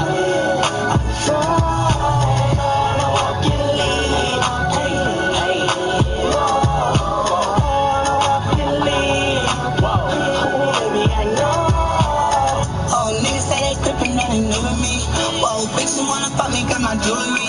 Wait, boy, I really got out from that Uber, see that 4-5, and lip a nigga feel like he was new to me. We all up in this feel like where you from and where it's at. That 4-5 will lift a nigga face like he was new to me. Huh? The fuck do that mean? Whoa, bitch, you wanna fuck me, got my jewelry. Wait, boy, I really got out from that Uber, see that 4-5, and lip a nigga feel like he was new to me. We all up in this feel like where you from and where it's at. Say you doing this, I never seen it, boy, you got. Getting off them pills, we really sober, getting slapped. Then you reaching for that burn the whole time, we got it on deck, not on robber. You wanna bring that shit on my side, think you good. Got you slipping from a blind side in the hood. Got your bitch pulling off, getting money. I'ma tell her, put it up in her. That nigga just did not say it. He said, hey, your bitch pulling off, getting money. Tell the boy, shh. Like, it wasn't even no bars. But I guess the style was, no. I heard you. He didn't say nothing.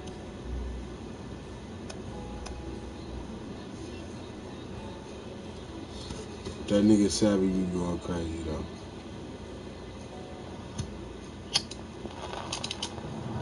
I hate when nigga ask me, is you tripping? I'm tripping, nigga. You tripping? Yeah, I'm tripping. When they say you op, I'm tripping, nigga. devil is alive. Ay.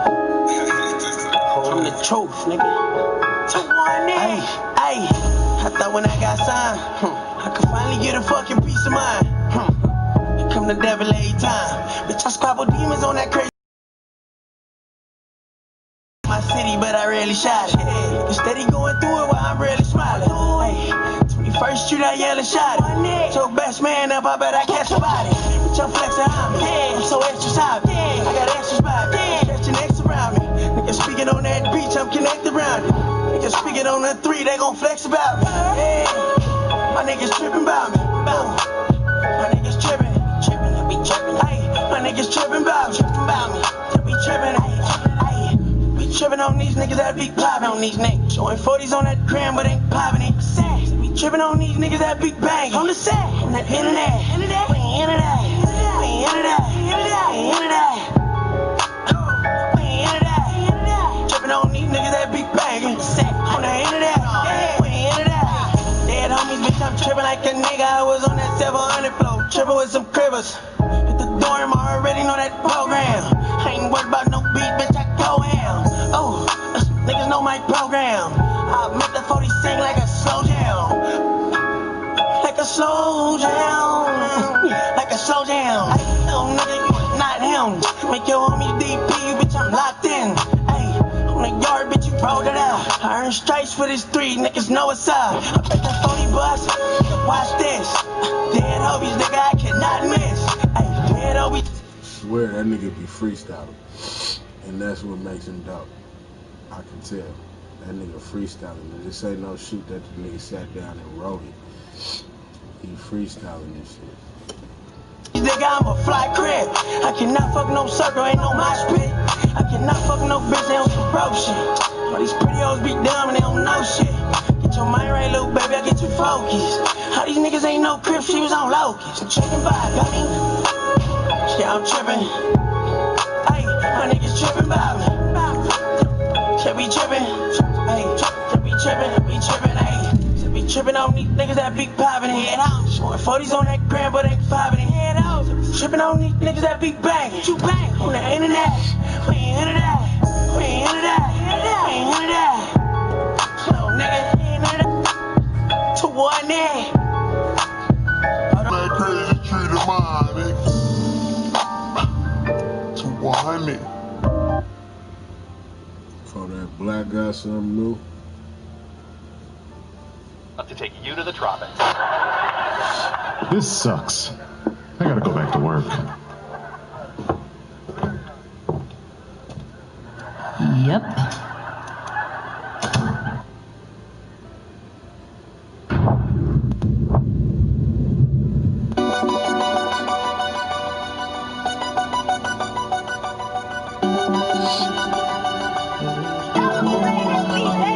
He's a warrior.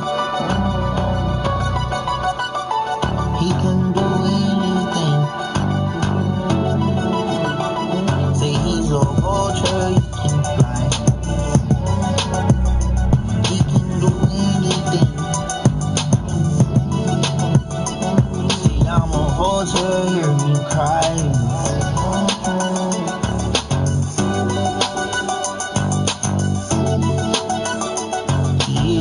I was trying to let you niggas know, like I'm dying trying to live, kill the game like I did before. I got the whole gang drunk, got them in the yoke. I was sleeping on the bunk, eating sloppy joe. You can tell them from the note, tell them getting dough. I be damn if I don't pull up in a ghost. I done been rented up, been with the stacks. I done been leveled up, been had a sack. Like I been here before, spitting true facts. I done been there before, and I ain't going back. I done been there before, playing with them sprouts. Ain't nothing to get you touched, nothing to get you wet. They put my niggas in the dirt and they ain't coming back. I got 100 on me 9, I ain't talking racks. I done been in the field playing with that steel. Bounce out with that glizzy and make your brain feel. Soldier, he spin on everything. He's a murder, kill, all the nigga hollin'. If the code that say get you, best believe I got you. I'm tryna run that money up, I'm tryna bank the bank. I'm tryna run the mills up, the stats in the safe.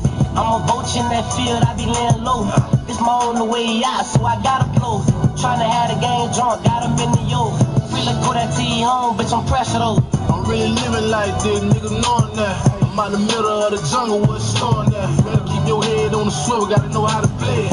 Dog took it out the fade, now he a money head. Stuff some Molly in them Newports, he out about it. I'm moving around with that tooling, nigga know I got it. My nigga Mark got indicted, that was the money man. The money gone out the hood, turned to zombie land. These little bitches selling pussy for the 30 piece. These niggas dropping bodies like they never heard of peace. Niggas stood over Duke, shot him in the face. When you been through what I've been through, it be hard to pray.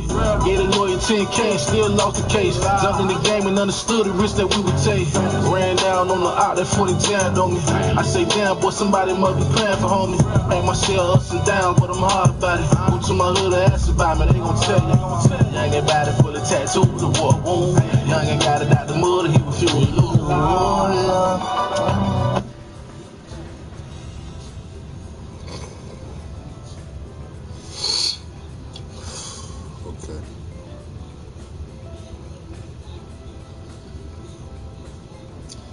No.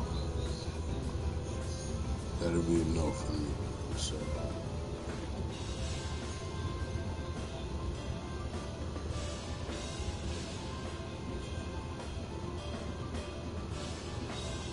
Tyler, Yahweh.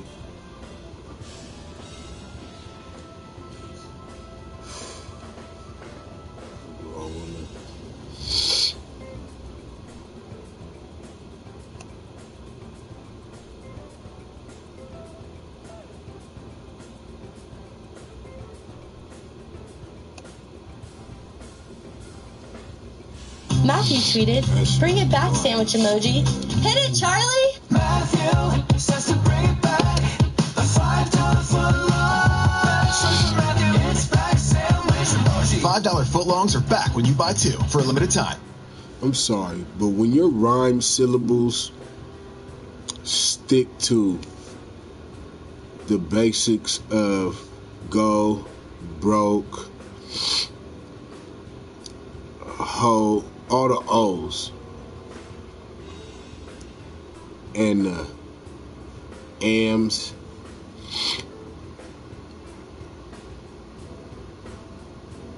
like, that's due to limited vocabulary. I'm sorry.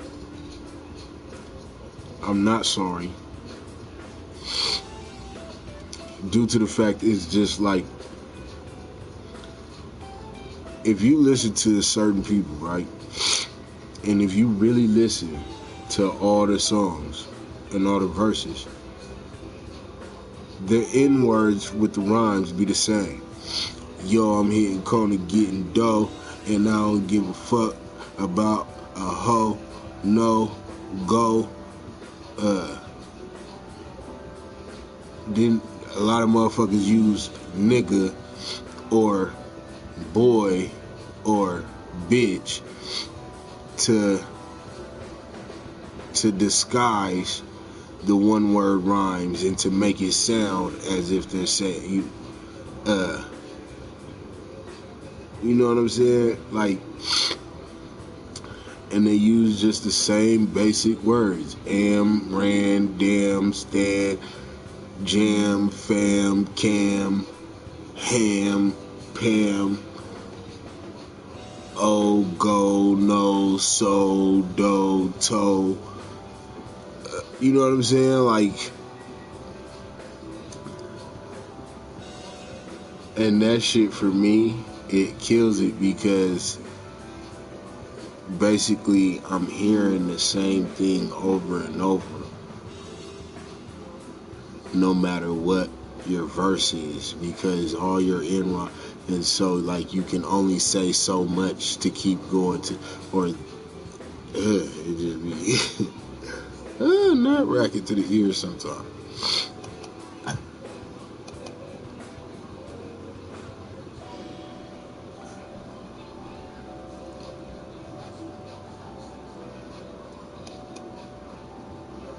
To where it makes it that sometimes I can't see how certain shit just be like, for real, like anybody could have said that. Anybody could have said that. Like, that's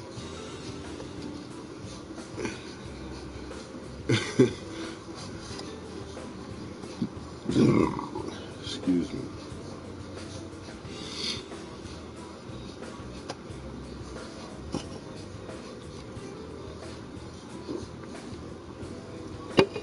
But that's because a lot of people also have this freestyling bone, like that, this punch-in thing, where you punch me in rappers. That's what they are called, punch me in rappers. And these are niggas that's gonna freestyle. They fuck up, I keep that. Punch me in right there. And then freestyle, fuck up, keeping that. Hey, but chop it off right there, punch me in, hey, freestyle. And then you got motherfuckers who freestyle a bar. Alright, punch me in. Freestyle a bar, punch me in. Freestyle a bar, punch me in. Like, and there's so many motherfuckers that's doing this shit that is just like losing the art of motherfuckers who actually write and craft the shit that we're hearing, to where they're actually reading and seeing the words that they're putting down and actually thinking about what else can I say other than this, that and that I got that much time, or so much. I just sometimes I hate myself for becoming an artist, because I listen to shit differently or whatever, I guess. Don't take it wrong, I give credit where credit is due always, but still I just, there's something about basic bars, basic, that just this nigga.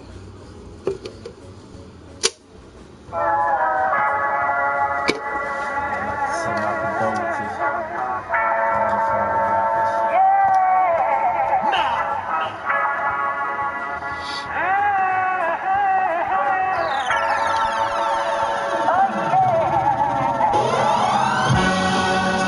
The facts back, holy shit. You dead, I send my condolences. He dead, I send my condolences. They dead, I send my condolences. The back, holy shit. You dead, I send my condolences. He dead, I send my condolences. They dead, I send my condolences. Yeah, and when they look at me, they see that sky. Damn, how can I be that guy? In the door they try to pry that open. Didn't they know that I was locked and loaded? If I had any wish, then I would free my brother and my sis. But the closest thanks is when I pee my covers. We don't need no fucking thing as long as we all got each other. But I'll be back. Got a couple rap niggas to smother. Now it's me, myself, and I, the other. I choose the lane, y'all ride my bumper. Mine, your own, or me, the thumper. Don't make this little nigga Swiss cheese, your tundra. Bang, I'm sending rappers to their early grave. So it's gonna be the depths of hell or the pearly gates. I'm here to slap you bitch niggas with your girly way. And grab your main girl by her curly way. I see you bummy clothes, dirty J. Could barely come up with your rent in the 30 days. But hey, I guess it pays to be a rapper. They be like, I just did a song with Jack. They be like, I just did a song with ya. Dumb motherfucker, I don't give a fuck. No disrespect to them, but I can't adjust to all these lame niggas really feeling like they wanna us. I'm full of pressure now, I'm about to bust. I'm mountains up, and your altitude don't amount to much. It's tricky how I do my numbers algebra. You internet browsers can't hold my trousers up. I had to stop this rap to bust the knocks. Yamarama, pimp's last hustler in the fucking knot. Rock, why I play this ambidextrous? I'm working every tool that the good Lord bless me with. Messy bitch, niggas speaking talking on my name. Cause she beefy in the jeans, and I'm beefy on the chain. Guess I'm doing just enough just to keep me on the brain. All you Facebook rappers gon' delete me off the page. Niggas do the loose too. I do the street shit. You do the YouTube. Yeah, I'm too cool, no new shoes. I'm riding stock every hour like 2 shoes. The bearer of bad news, your character's whack dry. America's that cruel. They'll chew you up and spit you out and won't drool. They won't give a shit of what you will or won't do. So tell your trainer, grab your talent, throw it in, I'm going in. They just see me getting money. I just see the hoe in them, hole in one. Every time I hold my gun, I hold my pen, I'm rolling wins. Bowling ball, all these rappers, bowling pin. Yeah, Mac, leave you niggas dead rappers. Hold your breath, I'ma knock your head backwards. You gon' get your colon cleansed all off in that ass, boy. Get it if you ask for it. Get it quicker than them ticking digits on your dashboard. Nah, that's my fucking twin. Hustle now, hustle then. Bag of this, bag of that. Baby, bring the duffels in. Ratchets in that Cadillac. Sticky in the Tupperware. The slabs is in the cellophane. The cushions in the fucking air. I'm from Fairfield, but in the field ain't nothing fair. I would show you love, but I don't got much to spare. Keep the pistol closer than my underwear. You unaware? I'm the winner. Took the loser by his neck and hung him there.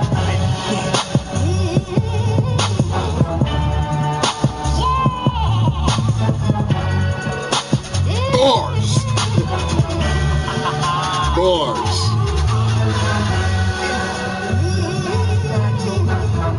That nigga be just, I don't give a fuck, cuz. That nigga, I vouch for Shield Mac, bro. That nigga be beating niggas up with that microphone, bro. I don't care, bro.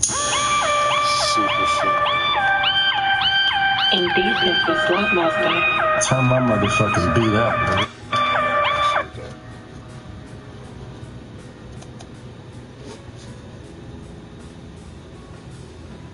How did I know?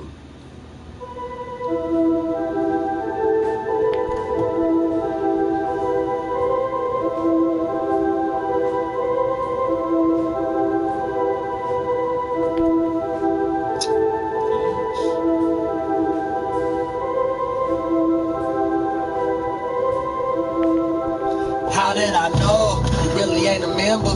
Hating on your man, a boosie ass nigga. How did I know she be a bop? Sucking and fucking her way to the top. How did I know I be the nigga? Oh, now you mad? Cry me a river. How did I know this be the outcome? Fuck friends, I'm better without some. Oh shit, another dose of mackin'. Yeah, I know they wish he'd stop, and they really hope it happen. But I've been running laps now until I'm overlapping. And fuck a hot single though when I'm the coldest rapping. You ain't fucking with me, then you fucking up. Cause I done made a buck out of this tough fucking luck. Somebody gotta tell me what? Well, what the fuck is luck? Cause all I know is hustle up. I ain't really come with much. I ain't had nobody give it to me. I had bundles up. And a lot of rappers in my city know I sunned them up. Know my sons are what?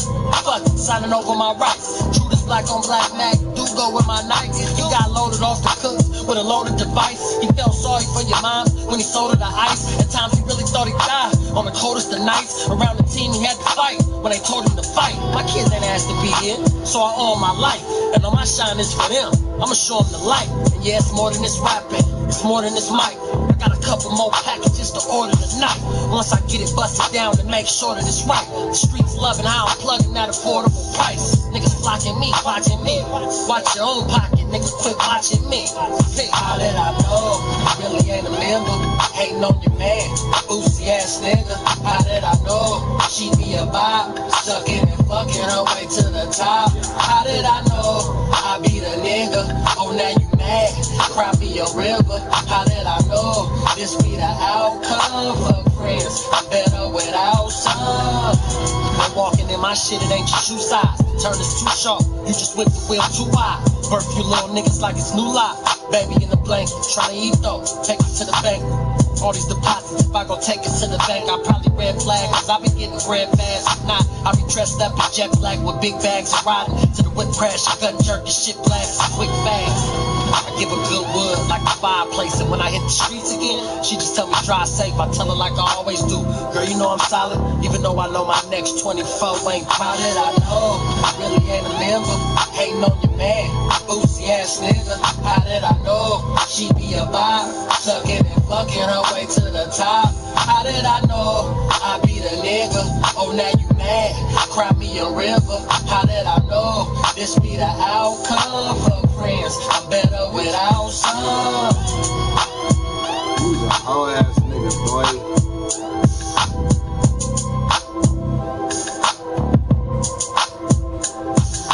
Square ass nigga Tyler, bro. He won't let me win. Bad.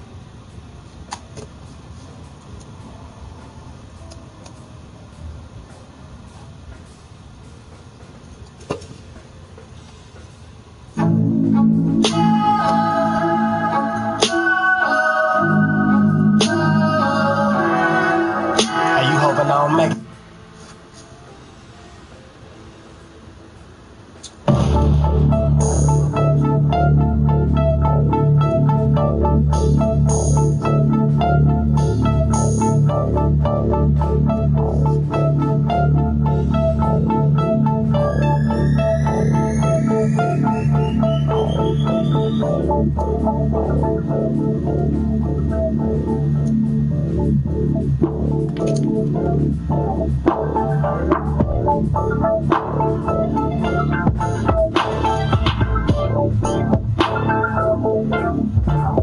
Look, I don't really wanna know what's up with you. I don't wanna talk too much, nigga. I don't want shit to do with your bitch. I don't got time for a slut, nigga. Don't you know these hoes come a dime a dozen? She ain't no diamond in the rough, boy.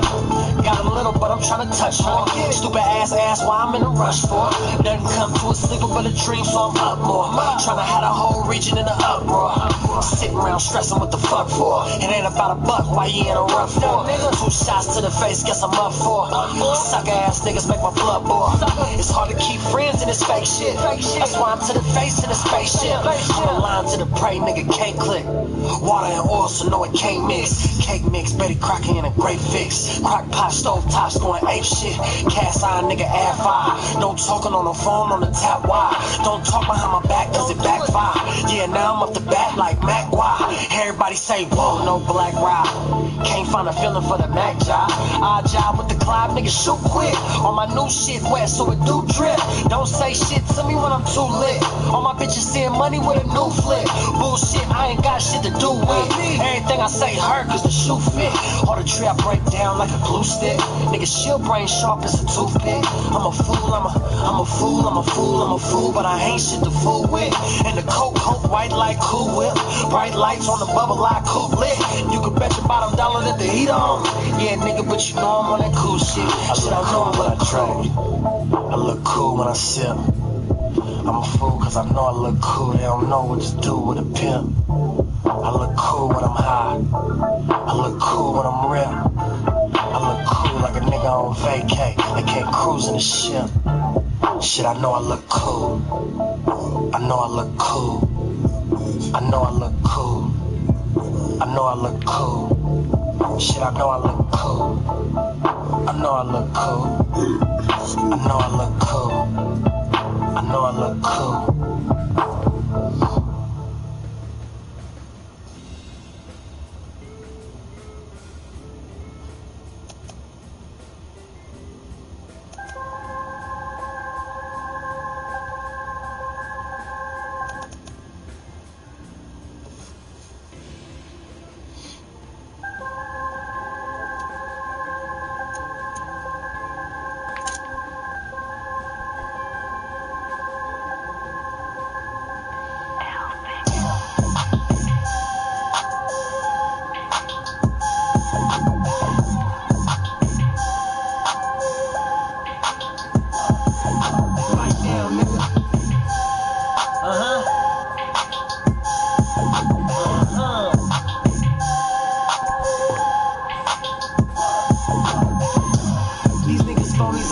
God.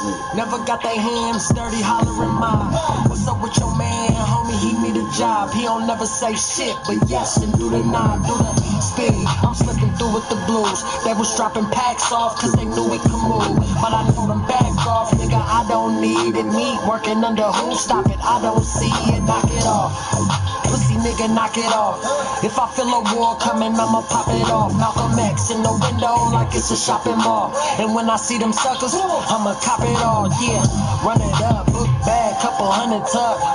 Lift a bitch head like a uppercut. Catch her off guard, it's a sucker punch. What the fuck? How that nigga do that? Must got a ton of love. Nah, I just watch the money run amok. You ain't working, you just watching while I'm coming up. Run it up, yeah, watch the money run amok. You ain't working, you just watching while I'm coming up. Yeah, swear you niggas won't though, who thuggin' with me? She fix her head, giving head, do the Dougie with me. I told the bitch to do better like it's Prezi with me. Ask me if a nigga getting bread, evidently. Fuck relaxing, know what's cracking for the day. You don't show up to the practice while you packing for the game. Nigga playing with my package, get you packed and sent away. With an axe across your chest like you batting for the Braves, nigga. I know it's devils left and right, but I ain't stepping light. I'm unaffected by this shit, I just accept the life. And yeah, I'm riding smooth, got my tire pressure right. The chain match the ring, match the watch, that's connect the ice. Catch the price, the sales over when the week up. Drop the numbers down, you niggas still couldn't keep up. Book smart, lowest grade was a B+. But nigga in these streets though, I'm turning these degrees up. Dog, I'm in the Nikita to these teacups. Breastfed niggas ain't jumped off the D cup. And when I said beef up, I ain't mean buff. Cause when these niggas reaching for the clutch, it don't mean much. Lost faith in your tribe when it teamed up. A bunch of weak links in your chain still linked up. Got stabbed in your back, feet sweeped up. And I don't care if he cheesed up, nigga, he sucks. Yeah, fuck your politics, I'm on some baller shit. So much dollars in my palm, I can't even ball a fist. Yeah, and if it's about some dough, nigga, I'll assist. All aboard, what he worked for is all he getting at.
Trying to outwork and outdo, I'm about due.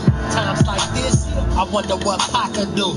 If I told I'm a fool that I got the juice, it's real. I wonder how Jack could feel. Never blink, never fold, no we active still. Crack the seal, keep this motherfucker open. If they don't feel us yet, I gotta up the dose. Sending packs on California postage. Get my money lit till my shit overdoses. Every day my work hard to get filled. Thinking about my rear view, stoic out the windshield. Sincere like the back of a greeting card. Back when bitches used to key the car. I ain't see this far. From the sand to 3.5 grams to where we at now for my first couple grams. I'ma find a way to win, I'ma find a way. Gotta buy 'em with the bread, I ain't trying to break. No comments on it, I can't accommodate. No, I can't find a moment, can't find a break. No gaps in my grind, no kind of space. All gas like a nigga can't find the brakes. No brakes on it, no time to wait. No comments on it, I can't accommodate that. Somebody asked me how I live with the hatred. I just rise above it like they live in the basement. I just rise above it like I live in the attic. I said I rise like I'm high, like I live as an addict. Whoa, watching shit unfold, shit I never had before. And half of those niggas that was with me, they ain't natural. New faces, new stash I discovered. Who's that under the blanket when I snatch back them covers? Oh, shoot, you ain't fooling nobody. Take that mask off your face, you ain't doing no right. Come on, take a sip of what's brewing inside me. I can't lie, I never cry. I just shoot like a Tommy. I cop the coupe in my crime. If I shine when y'all shine, and I swear I smile ear to ear when it's y'all time, and I swear when it was your turn, you ain't throw me shit. Nigga, I'm my own OG, cause you ain't show me shit, nigga. I'ma find a way to win, I'ma find a way. Gotta buy 'em with the bread, I ain't trying to break.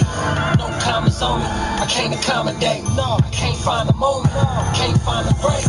No gaps in my grind, no kind of space. All gas like a nigga can't find a break.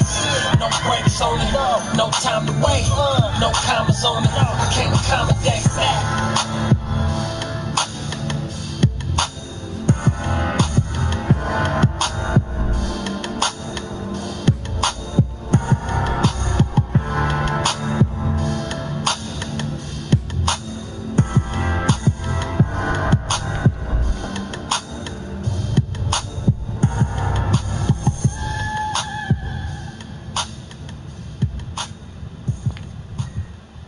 Edge.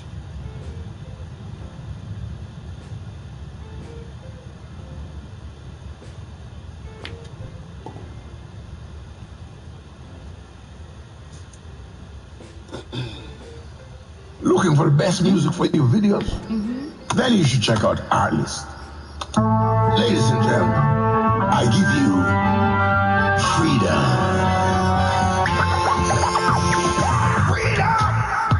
So fresh, so new. Freedom. It's all for you. All for you. Freedom. Well.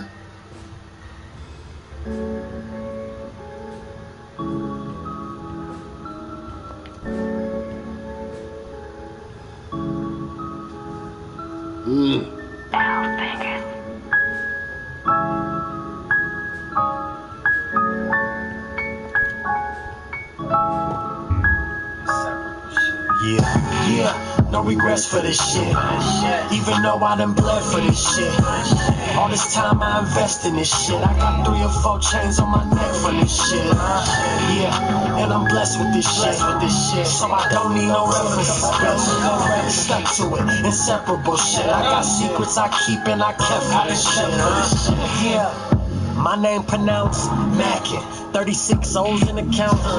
Big bulge from the pole sticking out. Front flip with the word, back flip when I'm out. Somersault state lines, what this pack shit about? Since a nigga need change like the cracks in the couch. I'm a stand up nigga, straight back, never slouch. Came short a couple points, I came back for the count. Pulled up in a don't nobody know I'm in it. So if I do it, won't nobody know I did it. I've been at it for a minute, nigga, 60 ticks. So ain't no bait on my pole for no fishy shit. But I had your facts straight before you fix your lips. And if you ain't say my name, then I ain't get the diss. Nowadays, everybody on that different shit. So you the odd nigga out, just for sticking to the script. Yeah, no regrets for this shit. Even though I done bled for this shit. All this time I invest in this shit. I got 3 or 4 chains on my neck for this shit. Yeah, and I'm blessed with this shit. So I don't need no references, bitch. Stuck to it, inseparable shit. I got secrets I keep and I dang, I'll never settle. Sending off a signal, reciprocate a bezel. Different from the ground floor, I'm up a couple levels. We don't do no OZs, we plussing up the measures. 46 waist, big and tall shoppers. Pockets big with a doll, she's a jaw dropper. Pop up, root beer guts, paint all chocolate. And my bank account look like a court docket. I can send your vital signs horizontal. You see them night owls, ain't no niggas from Toronto. I'm the lady killer like I'm in that Ford Bronco. I don't know her name, I just know her for her tonsils. Fuck with speed, I'm probably your cup of tea. This the umbrella you wanna get underneath. No worries at all, no, I wanted the company. You looking at an owner, I'm running the company, bitch. Yeah, no regrets for this shit. Even though I done bled for this shit. All this time I invest in this shit. I got 3 or 4 chains on my neck from this shit. Yeah, and I'm blessed with this shit. So I don't need no references, bitch. Stuck to it, inseparable shit. I got secrets I keep and I kept for this shit.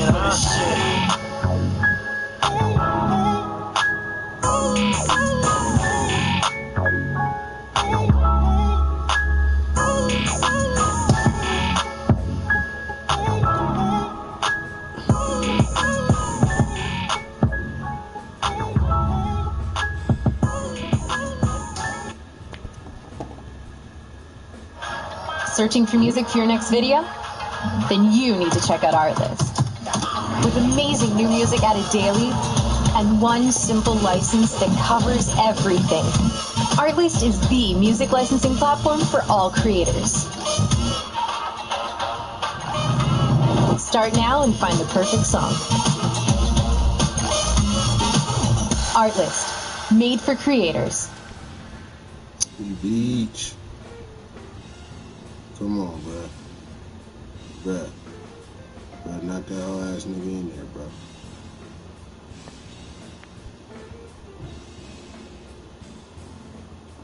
God damn it. I'm the pusher, raw bass, I can jug, I can chop it like the butcher. Got the chopper in the bush. Whole things I can cook up if you're hating on the pusher. Got some places I can push on the push. Raw bass, I can jug, I can chop it like the butcher. Got the chopper in the bush. Whole things I can cook up if you're hating on the pusher. Got some places I can push on the push. Mr. Pusher Man, mouthpiece contraband, 40 cal piece, hit loud like a concert band. Front row seats out in the audience, clapping at your feet and make the whole crowd body dance. That's a show for you, so glow for you, do it so good, bring it back in slow-mo, won't you? Roll your gangster below with cash, let you niggas taste the product, you know it's candy, yeah, nigga, it's dripping like water, an asshole fickle, I get it from my father, nowadays they snitching, but they putting in this water, you better not slip and get my fucking name brought up, or get your baby mama and your mama crib shot up, cause I can run and shoot, I ain't even got a spot up, the pusher man pushing Hot Wheels, engine hollering, on 20-something inch island, who was I then? I'm the pusher, raw bass, I can jug, I can chop it like the butcher, got the chopper in the bush, I'm the push. Whole things I can cook up if you're hating on the pusher, got some places I can put you on the push. Raw bass, I can jug, I can chop it like the butcher, got the chopper in the bush, I'm the push. Whole things I can cook up if you're hating on the pusher, got some places I can put you on the push. Lock both mids, pop, lock both flips, pop a couple drops on you, Chuck, that's no shit. In the 07, just jumped out the 06. Banks on my feet, but the whip got some cold kicks. No time to gossip, got some chips I can go get. You possibly a pimp, but my chicks give me no lick. And one walk is like shooting you a whole brick. Break niggas back, cause the rap story dope. Sis, I keep a loaf, the cop big by a boat with. Looking for my kind, you gon' search high and low. Shit, you might as well spin your mail with the dopest. Ain't frail over here, flipping vultures. I ain't getting peaked, I'm just turning up my voltage. I'm something unique, see I was teaching to my coaches. Like the preacher to the choir, keeping you in focus. And I'm the pusher man, so be easy, don't be over. Say it again, I'm the pusher, raw bass, I can jug, I can chop it like the butcher. Got the chopper in the bush, I'm the push.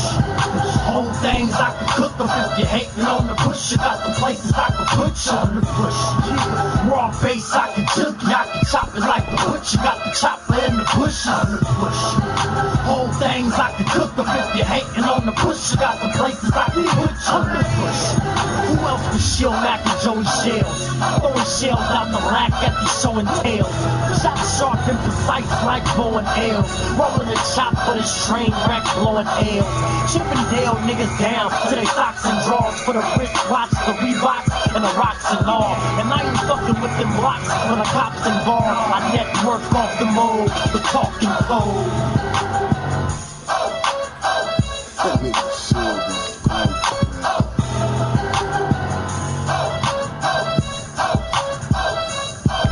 I'm the pusher. I see my nigga stick, Rich Sticklers.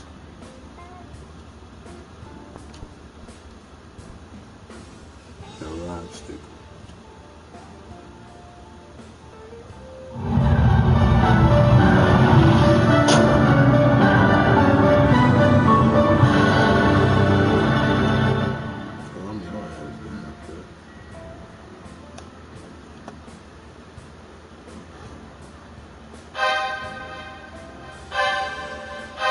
To make this beat.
George Floyd's death is on looters' hands.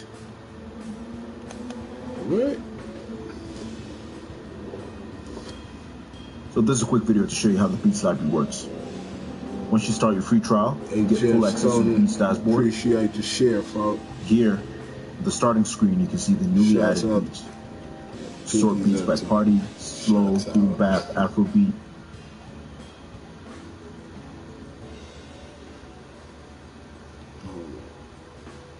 Los Angeles Police Chief Michael Moore is facing backlash after his comments toward protesters during a short statement yesterday. Take a look.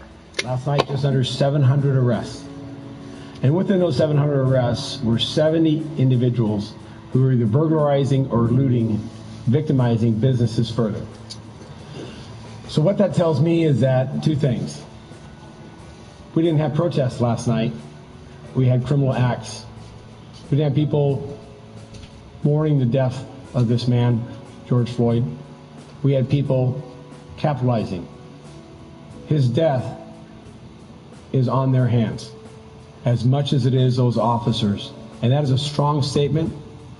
But I must say that this civil unrest that we're in the midst of, we must turn a corner from people who are involved in violence. So that statement was incredibly stupid, okay? Because first off, he brags about how there were 700 arrests in one night, 70 of which were the looters, to which I say, you guys are doing it wrong. You're focusing on arresting the wrong people. But also, he followed that statement by saying, we didn't have protests last night. So, according to his numbers, let's give him the benefit of the doubt. According to his numbers, 10% of people arrested, the other 90% who were not looters, right, who were probably engaging in civil disobedience and got arrested because they didn't follow the stupid curfew rules. What, they're not protesters? What are they then? I mean, that was such an incredibly dumb statement. And then he follows it by claiming that these people are the ones responsible for what happened to George Floyd. I mean, it's like he walked it back later, which I'm still not buying at all. But still, like, the way that the police department views peaceful protesters is the problem. So all great points, Anna. Later, Garcetti asked him to go back up to say that he misspoke. Well, when you say that you are about to make a strong statement, you know what you're saying. You're not misspeaking. You can say, hey, look, I shouldn't have said that. That's my bad. And I'm sorry. Like, I didn't state it the right way. Okay, all right. Don't tell me you misspoke. We all saw it with our own eyes. You clearly meant to say that. And so I'm going to get to more serious points too, but I can't help but note that Eric Garcetti looks like Bane. So in that clip, and so it's the coolest he's ever looked. So I picture him putting his hand on the police chief, saying, "So you think you're in charge? You think the darkness is your ally?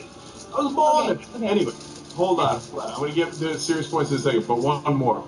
The person doing sign language there. Most emotive face I have ever seen in a person doing sign language. You should go rewind and check it out. Anyway, I enjoyed her performance. Okay, now I know it's a super serious story, and leave it to me to be slightly goofy in a little bit, but let's go back to being serious because there's really important things in here. Look, guys, that's the LAPD, and you often hear about the abuses of the NYPD, and you're still hearing it in the middle of these protests. Wait a minute, LA and New York are two of the most progressive cities in the country, theoretically. So what's going on? Well, what's going on is that it really is the culture of policing in this country. Everywhere. If it was just a few bad apples, you wouldn't have the Omaha police having these issues.